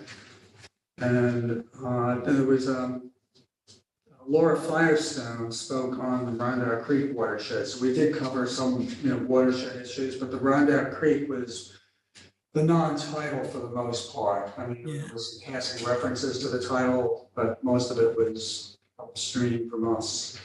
And she also discussed grant funding. And then we got heavily into the zoning, and they did a thing where picking the different laws that the jurisdiction is derived from. So you have the general municipal law, then you have your local laws, and you may have some federal regulations that enter into the picture. So yeah, we went through how the laws are delegated to the state agencies regarding wetlands, development of water and sewer systems, utility siting, cellular facilities, all that is federal, the latter two. And then we got into the local municipalities such as comp plans, zoning, special permits, variances, subdivisions, and site plans. And included in that was a little card that they gave out for those of us that have never been to the ZBA in Kingston, that shows you the differences between area variances and use variances on one side, and the other side of the card. Then we did the bay window exercise. This is a project that has everything wrong with it. And you have to pick what's wrong with the project. Oh, how fantastic. So, I mean, it has a bay window that encroaches outside of the permitted zoning envelope. There's a wetlands. They were doing a subdivision without really, without it being in the zoning where it was permitted. So that, yeah, it was just this totally messed up project, and you had to point out all the problems. And along with that, there was one other thing that we were discussing here. Oh, it was who do you go to? Who do they go to first? Yeah, Now in Kingston, you go to the planning department, and they're kind of the gatekeeper, and they'll shuffle you over to the ZBA, the Landmarks Commission, the Heritage for the LWRK, or wherever it has to go, right? We had a number of people there from Warsing and Ellenville, but including the zoning enforcement officer. We said, no, that's wrong. You come to me, I'm the zoning Yeah. enforcement officer. Right. But we don't do that here. I mean, that would mean you'd be That's going, what I did. you went to the zoning enforcement? No, well, I went to the building department and the zoning And enforcement officer. They sent you to planning eventually, didn't they? No, they ran it past planning, but they centralized the whole process themselves. Okay, well, that's a little different. Usually it goes to Suzanne and Kyla. Mhm. And typically, if I have an agenda of theirs, you can see what they do. They have like a checklist, just like I described. Right. Which board. So, sorry, so let me be clear what we're talking Yeah. about. This is if you have a project that you want to do and you need to check that it complies with the zoning Right. regulations. Or you have a problem, as in my case, with a neighbour who is exceeding. Oh, well, that's a code enforcement problem. This would be Okay, so this is something more about that- getting planning permit, right? So- Right. Okay, all right, sorry, thank you. Or it could be a ZBA issue, in which case you could go to the zoning officer and they should refer you to the ZBA and it somehow loop Suzanne and Kyla into the process. Now, that has been known to happen, but typically, the first thing you do if you're gonna do any type of a development is you see Suzanne and then she Right, send you where you have yes, to go. sorry, you're right, because when we were getting our house painted, I wanted to check the colouring of it to Suzanne. Yeah, and then she sends you the landmarks. Yeah. Right, that's how it works here, but Right. it doesn't work like that everywhere. Right, So what came out of it was each town sort of does it a little differently. Then we had people from New Paltz weighing in, people from other towns and Marbletown. So that was the end of day one with the bay window exercise pretty much. Then we moved on to day two, which was day two. That was more,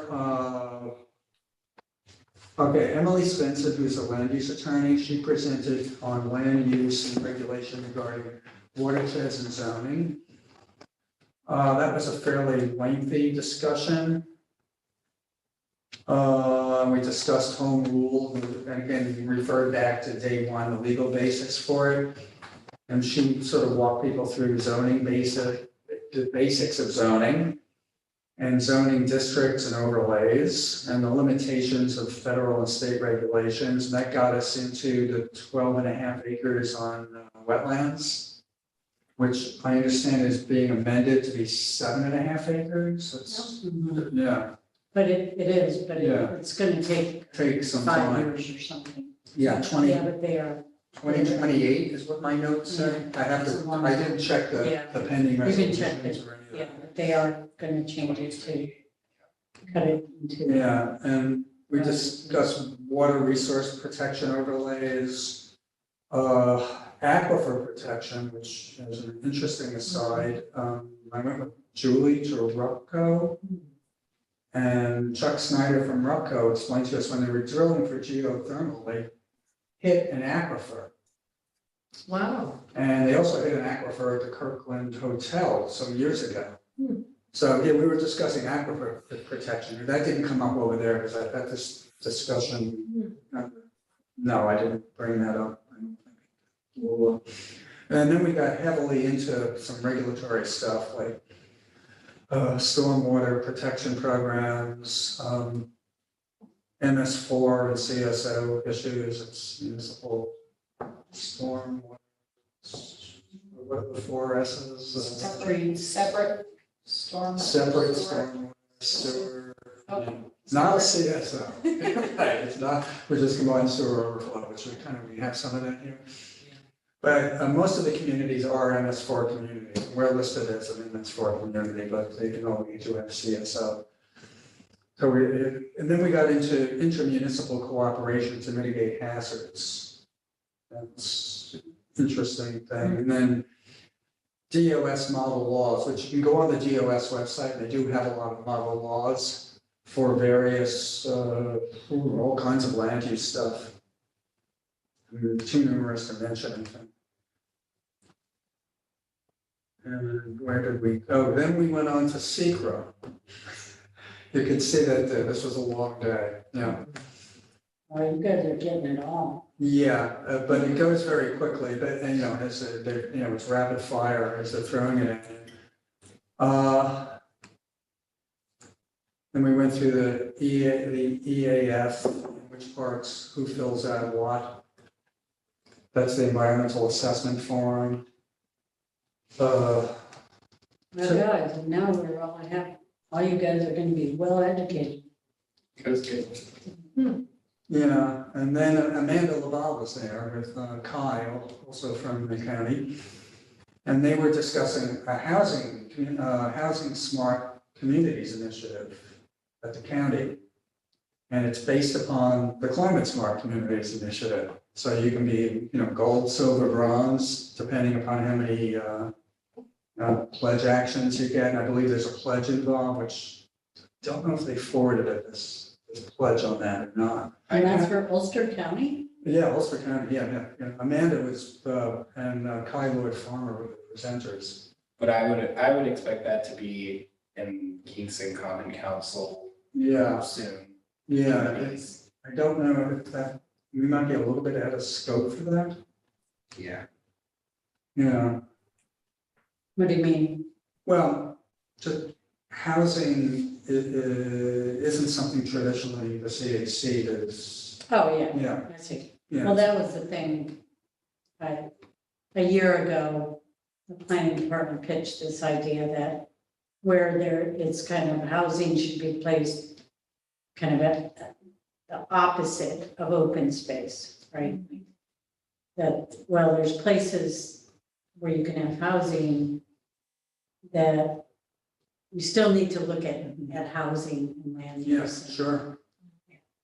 Amanda discussed the Ulster County Natural Resource Inventory very quickly, like rapid fire with Ben Gannon. The goal was to reveal the connection across jurisdictions and municipal boundaries and create mapping. So they're going to look at our NRI, New Paltz, and Rosendale, Marlton, everybody's NRI, and put it together in one document, I think, or at least the links to it in one document. And then have an overview for the entire county. And so they have core habitat mapping and inventory sections from each of the municipalities at the county level. Then we moved on to stream crossing and culvert assessments. And climate adaptation, including cloud-based mapping, which is in development right now at NISTAC. And that led us into transportation assessments. And then Tim Koch spoke on the Ashokan Watershed stream management. And if that covered a lot of the culverts and what have you, flooding issues that had been covered previously by other presenters. And then the final presenter was Stacy Howe from the Rhonda Neversink Stream Program. That's a little out of our reach, but they did discuss restoration, stream banks and stream buffers, including prioritization and turbidity. And education and outreach was a big production for them, trying to get people to participate and understand what's going on, so they don't just show up and see a project and like, nobody told us about this, what's going on here, why is the road closed, why is the bridge down? So yeah, these are very full days, and we're waiting to see what they're gonna do on the third day. I would just add that I think for me on the first day, the most interesting Yes, part Michael. was the where we all went around and talked about the most pressing water issues in our municipality. And it was really interesting to see all the different issues across all of Ulster County. Like down to 09, they have issues with camps and wells and septic fields leaking. It says it's charging. Just get on when you're fiddling.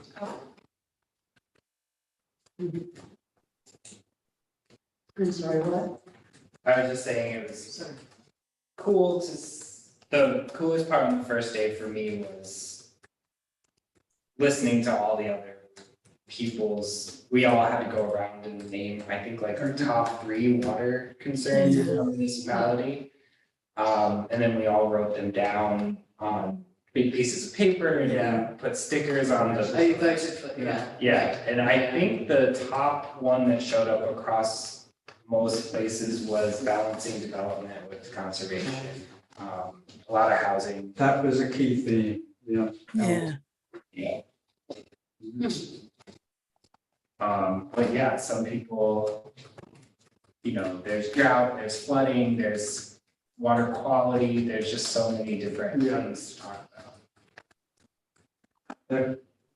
Yeah, I'm gonna summarize this because it could be longer than. the Oh, rest you of don't it. have to, that's okay, we don't even have to, Yeah, we're not gonna. we don't even have to put it in the minutes. I think it's not chartered, so. Yeah, Sure, we there's just, water on the story going on. yeah, we just, I want everyone, you know, you guys have spent a lot of time and we can learn things and, but you don't have to, Gave us a book Oh, yeah. that's very informative. All right, get us 2 copies if they're any later. One we can, yeah, I can grab them like that. So Yeah. she- Anita, do you have anything? Well, we touched on natural resources inventories and open space inventories. And they handed us a copy of ours and everybody else was just talking, you know, what they should be doing kind of thing. Oh, great. Yeah. Let's see. Oh, they used the Kingston example for zoning, but they had the old zoning. So I quickly grabbed Tiffany and said, you know, maybe you want to have John Nolan revise this or something? John That's Nolan's the attorney at Pace. Oh. He's working on the Kingston Forward. Oh, right. Oh, he is? Oh, yeah. I Oh, forgot yeah. about that. Case Yeah, reports. that was a suggestion, maybe talk to John, see if he can update this for Yeah. you. Well, so you're learning a lot and it's nice that they pointed Kingston's NRI and open space. So. All right, so that's great. So we should move on so we can get home. Everyone's getting tired, I'm getting tired. So the next, let me see, complete streets. You already covered that. Yes, I'm just trying to think if there was anything else. I'm sorry, I grabbed the wrong notes. I said I had brought my notes from that meeting. But yeah, it was mostly about electric bikes and scooters and potential sponsors for that. And and then I did put in a word about, I did mention the pesticides thing, and they, I believe, I'm gonna have to go and check my notes before I get home and I'll send you the thing, but I know that we brought that up, and I also shoved my own law in about cable arraying in the streets, that if they're doing all this fantastic work, making the streets look nice, why don't they bury those Very ugly cables, and anyway, so that is a longer discussion. But yeah, but they hadn't met for, I think, 4 months or something, And so. was it my understanding that are they gonna comment at all on the zoning? Or? No, I'm sorry, I'll have to look at my notes, I beg your pardon. they might, They have before. I don't know Right. if they'll submit. Oh. Okay. And then planning board, Kevin? Yeah, I think the thing that stands out under old business is Kingston Meadows. It's Right. back. Oh, boy. Yeah. Another thing that's, well, I had the agenda and staff notes from the Landmarks Commission. Another thing that sort of stood out, which was, was Courts Mansion. There's this, and I don't think the planning board was notified that timely on this, that the work kind of got started, and the building safety showed up, and they were like, whoa, what's happening here? Courts Mansion is, Yeah. is next door to Kevin, for one thing, but it's going down Delaware, it's way up high. in Yeah, the- you don't Oh, see is it that on the the one that's street. been bought by, Yeah, that's the a brick- yeah, brick yeah, areas. yeah, yeah, for hotel type use, so yeah, that's Yeah. not the issue, their carriage house has a pre-existing retaining wall behind it. There's a steep drop. yeah, it's a very steep. And apparently they rebuilt it, and they're not really sure, it sounds like we're gonna need an engineer to review this, I don't know. If they have to, they encased the original with new material, and I don't know. Hmm. That'll be continued, I don't know that we're gonna here, we're gonna comment on that. It's gonna be at the planning board shortly, and it's gonna be at the Landmarks Commission tomorrow night. So between that and, as I say, Kingstonian is back. I don't know exactly what they're doing on that, other than they have to make a determination. And there's one other thing here. So, yeah, so are we, there's nothing right now for us to do on Kingston Meadows, right? They weren't impressed when we just sent them our old comments. So, And it doesn't have them under hearings or any of that. This is because what had happened in the meantime with Kingston Meadows was they got the approval from the county to cross the railroad line. Oh, right, Yeah, they right. got approval, she has it in hand, now she's trying to move forward. I don't know if she has the funding or not. That was the big issue, wasn't Well, it? no, the really big issue is getting the funding from New York State to build the housing without a lot of letters of support. Yeah, oh, she's trying to get funding for low income? seniors Well, okay. In the flood zone. in the flood zone, and it hasn't been forthcoming, not from this council, or from any other city board that I know of, except for the planning board. And And what's going on with the Kingstonian? I haven't been following it. I gather it's mired in lawsuits. Well, they need some type of a final sign off from the Oh, planning right. board on the site plan, but that's the only thing I know. And I don't know what the ins and outs of that are. There was something with the parking recently, some kind of another dispute. It was, I think it was in the Daily Green. Right. So, yeah, I don't know, that's not something to track on. Kingston Meadows I am, so Right. we'll follow up with that and see what they have any new submissions. Kingston Land Trust, the parking lot was on. That was on the last meeting. Oh, Yeah, so that's done, they approved of that. Yeah, I was just looking at the current meeting, at the last meeting, the parking for the Kingston Land Trust was approved on Wilbur Avenue for the Wilbur Avenue reserve. Oh, nice. Yeah, that involves the Caves Conservancy, Kingston Land Trust, has two parcels, and Caves Conservancy has a third parcel. Mhm. And they're being operated cooperatively between the two organizations. I took a walk there today with Greg and he showed me, we went kind of hiking, he showed me where the parking lot would be and stuff. It was Yeah, I was going around town with Paul Rubin today, the hydrogeologist, and he's on the board of the Cave Conservancy. Oh, cool. So So what are they calling the Wilbur Avenue place? I've seen it referred to as the Wilbur Preserve. Do you have, did Greg mention a new name to you? I know they're casually calling it the Red Fox Ravine. Oh, Yeah, right, the Red Fox. But I haven't seen that No, it's officially not. anywhere. Yeah, Any of the yes. filings I with think the he planning. wants to do kind of a community naming process. Yeah, but that, I did hear that. Thank you for reminding me. Yeah. Okay, so no actions that we need to take right now for planning board? I don't think so. I don't know what they're gonna do with Kingston Meadows, but they've already decked it, so, Right, what are we doing? right.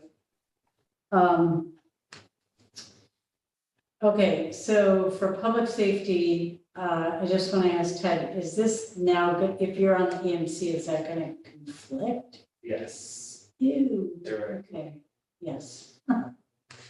So with that, I mean, the most sense would be for me to switch with you. You thought you were getting that Wednesday night back for yourself? Well, it'd be more interesting to go the EMC Well, public safety is usually pretty fast, right? fast. Yeah. Yeah, And I typically won't even stay for like the handicap parking spot. That's usually stuff like that. Yeah. Okay, they so want to get you then, in and out. right, so who's? Okay, so that would be for me for November then, Is Essentially. the EMC meeting this month? yes, it is meeting and then that's my last meeting. Okay. And then yours would be the holiday party. Oh, nice. Because they combine November and December as a holiday party. So, yeah. So I'm going to that anyway because it's good food. Someone from EMC emailed me asking me to do something, but I haven't, Nick. I haven't gotten to it yet. I thought it wasn't just for your appointment, or was it something else? He said, I see that your appointment went to the common council this week. Once it's signed, could you send us a copy as well as your resume? So I can send my resume, but won't that automatically be sent over? If the resolution passes, do you go to the, It has to be signed by the mayor. and then what happens? Will the mayor send it to Nick, or do we need to? The clerk probably will. Okay. Yeah, That's what I figured. yeah, And then I meant to send you my resume. I'll do that. Okay, great. And anything at the meeting, public safety? I didn't go You because didn't. it was at Right. EMC. All right, quickly, Climate Smart Kingston, Kevin. We lacked a quorum. Oh my gosh. Mm-hmm. That's too bad, but did you meet? We met, we had 5 people, I think, 5 voting members, and we were 1 short.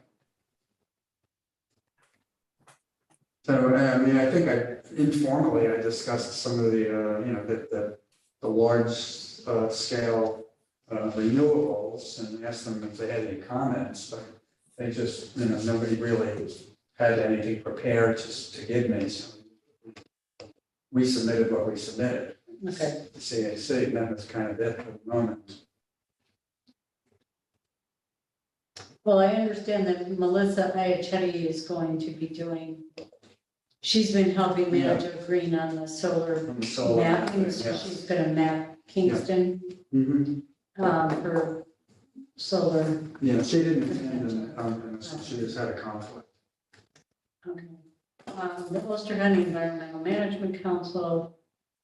We had a nice speaker about the people that own 3 hydroelectric dams in the Hudson River, the Hudson Valley. The main one is Wappingers Lake. The other one is in Wallkill, and I can't remember where the third one, Ted, do you remember that? And they are they're community power. So anyone can sign up instead of community solar. You can sign up and you're guaranteed 10% off your electric bill. So you can, if you don't want to do community solar, you can do community hydro. And so they presented all that, and I frankly can't ever remember their name, but I think if you just put in Wappingers. I thought that they made a really good case because I feel like when I hear dams, sometimes I'm automatically, I think you're the one who asked. Yeah. The impact on habitat, and Yeah. they are very small dams that they do, which And they've been there forever. They're not new dams or anything. But this is the trend now that there are all these micro hydropower plants that are having more. Yeah, And I think they try to make a case that they're preventing invasive species from going Yes. upriver, which I've seen some dams in the Adirondacks that specifically for that purpose, but I'm sure they impact other species being able to migrate. yeah. Yeah, and then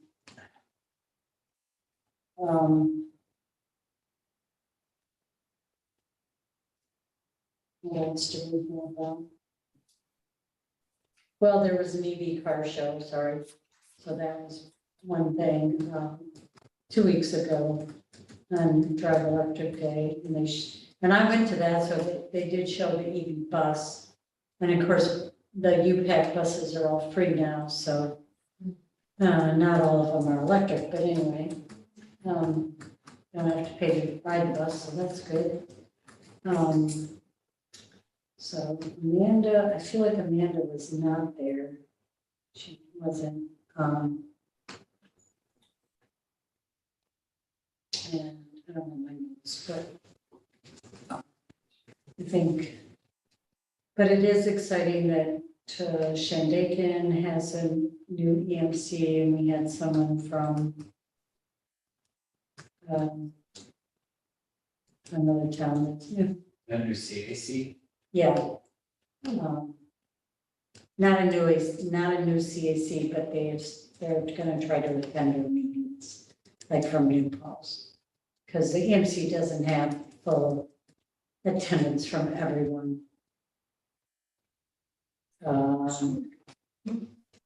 Anyway, oh, and I'm gonna bring this up. I just wanted to say that the new stormwater management, the new parking lots that that Julie got a grant for are happening. The one next to Monkey Joe's and the one next to the fish store. Sea Deli Sea Deli, yeah, so that's, and Cornell.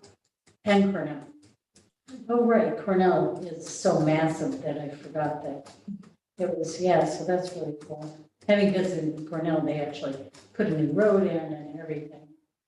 Yeah, so the green infrastructure of that is happening. Anyway, and then Anita, anything on the tree commission? Well, I didn't go there either. Oh, right. Okay. They're gonna be working on the fall planting from the forestry grant. Ooh, That'll be going on sometime shortly. They'll be doing one in the spring as well.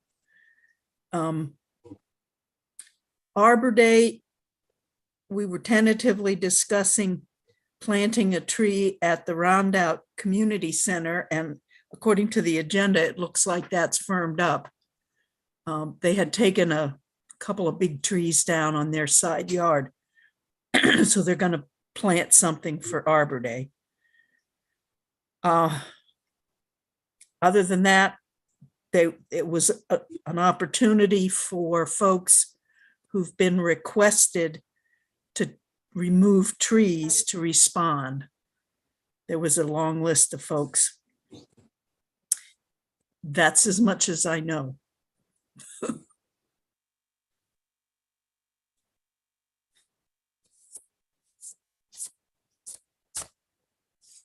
okay, thank you. Yeah, there was one presentation at NICEAG on urban, from the head of urban forestry at the DEC. We've had a number of enormous, apparently healthy looking trees taken down in our neighborhood recently. I mean, they're all on private property. Is there, what are the existing regulations about removing trees from private property? You basically do whatever you want. If it's a street tree within the first 10 feet, you have to get permission from the tree commission. Huh. If it's not, you get to do what you want. I think some of these will fall in 10 feet. That's interesting. Mind you, by the time you've noticed, it's usually too. Well, yeah, Too the late question to do. is if they can be fined if they didn't have Right. permission. It's a 100-year-old tree. Right, I mean, there's been a weird rash there. I don't know if some trees got damaged in the storms this summer, but they were not rot, they were not diseased trees, and some of them, good 30, 40 feet high. Okay, So so technically- just call the planning department, they would know.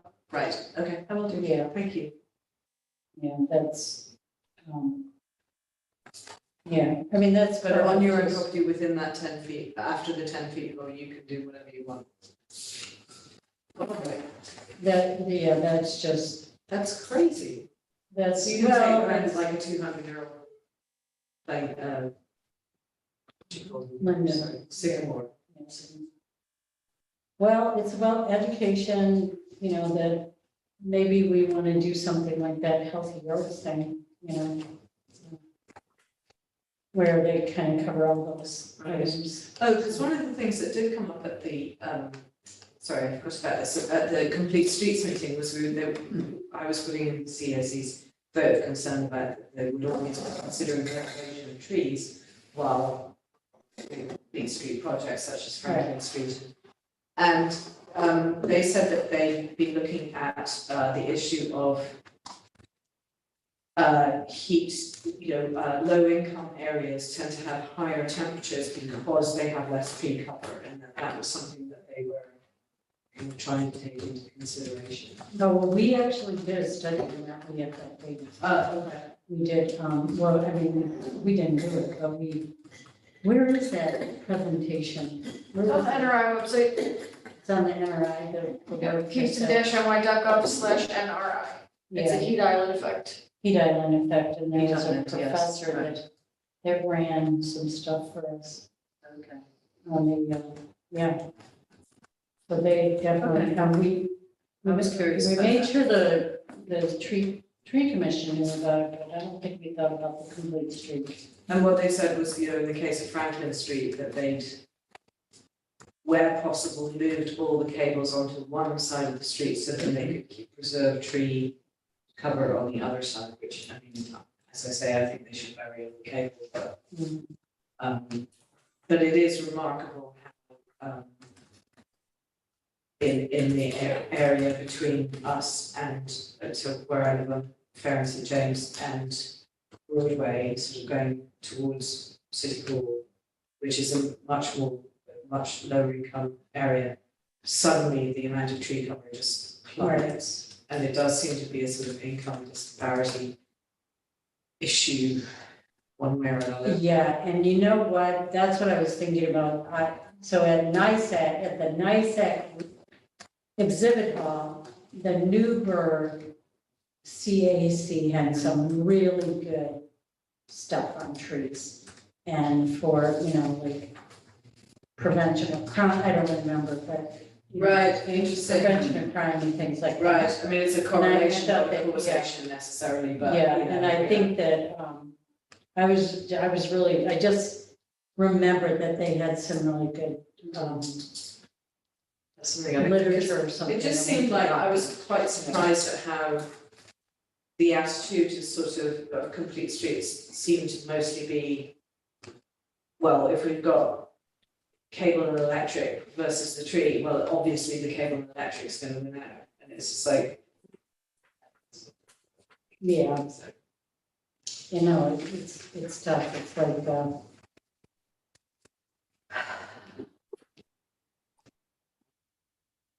something else like that, anyway. All right, anything, so we made it to have an over 2 hour meeting. We have to move the November 8th meeting. Oh, Before we yes, close. thank you. It's election day. Oh, right, yeah. Yeah. Interfere with everybody voting. And the city hall is closed Oh, right. because everyone's voting.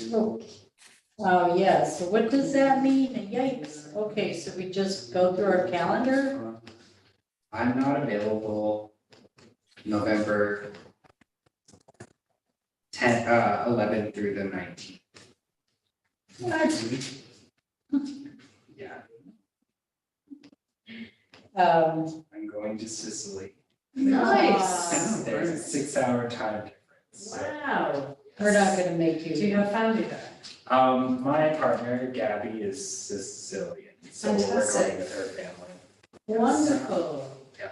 I'm so jealous, I hear it's fantastic. We've been watching like YouTube videos and we're really excited. Excellent. Yes. But I'll be pretty offline.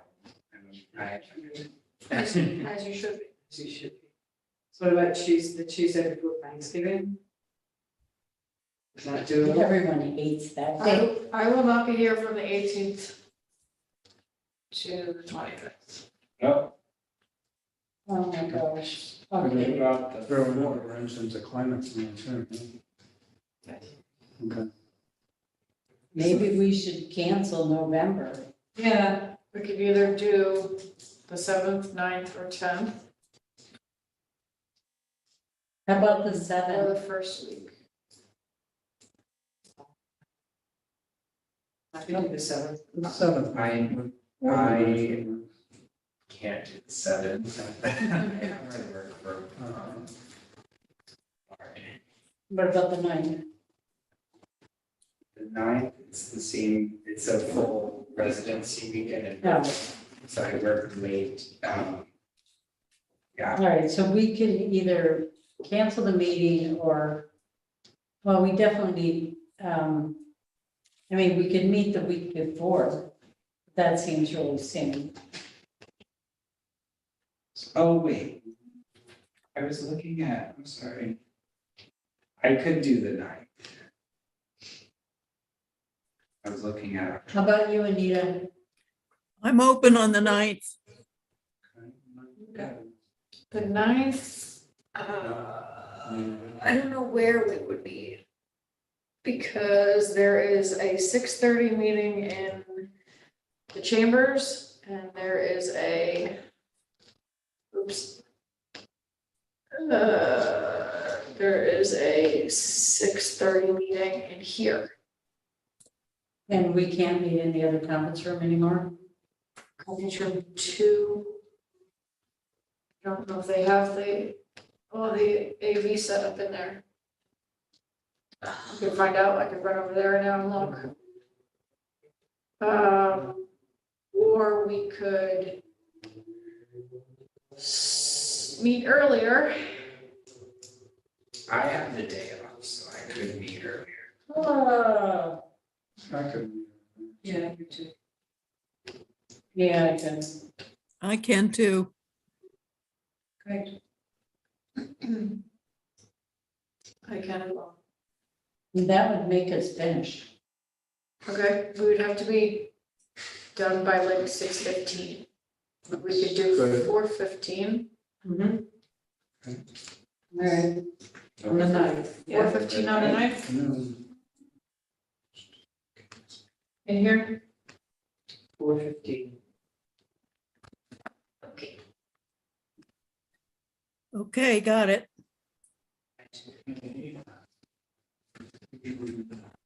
Would you like me to move to adjourn? She can't do it. maybe you're too tired to ask. Is there anything else that we need to discuss? No. I move to adjourn. Second. All in favor? Yes. Aye. All right, so I got 8:22.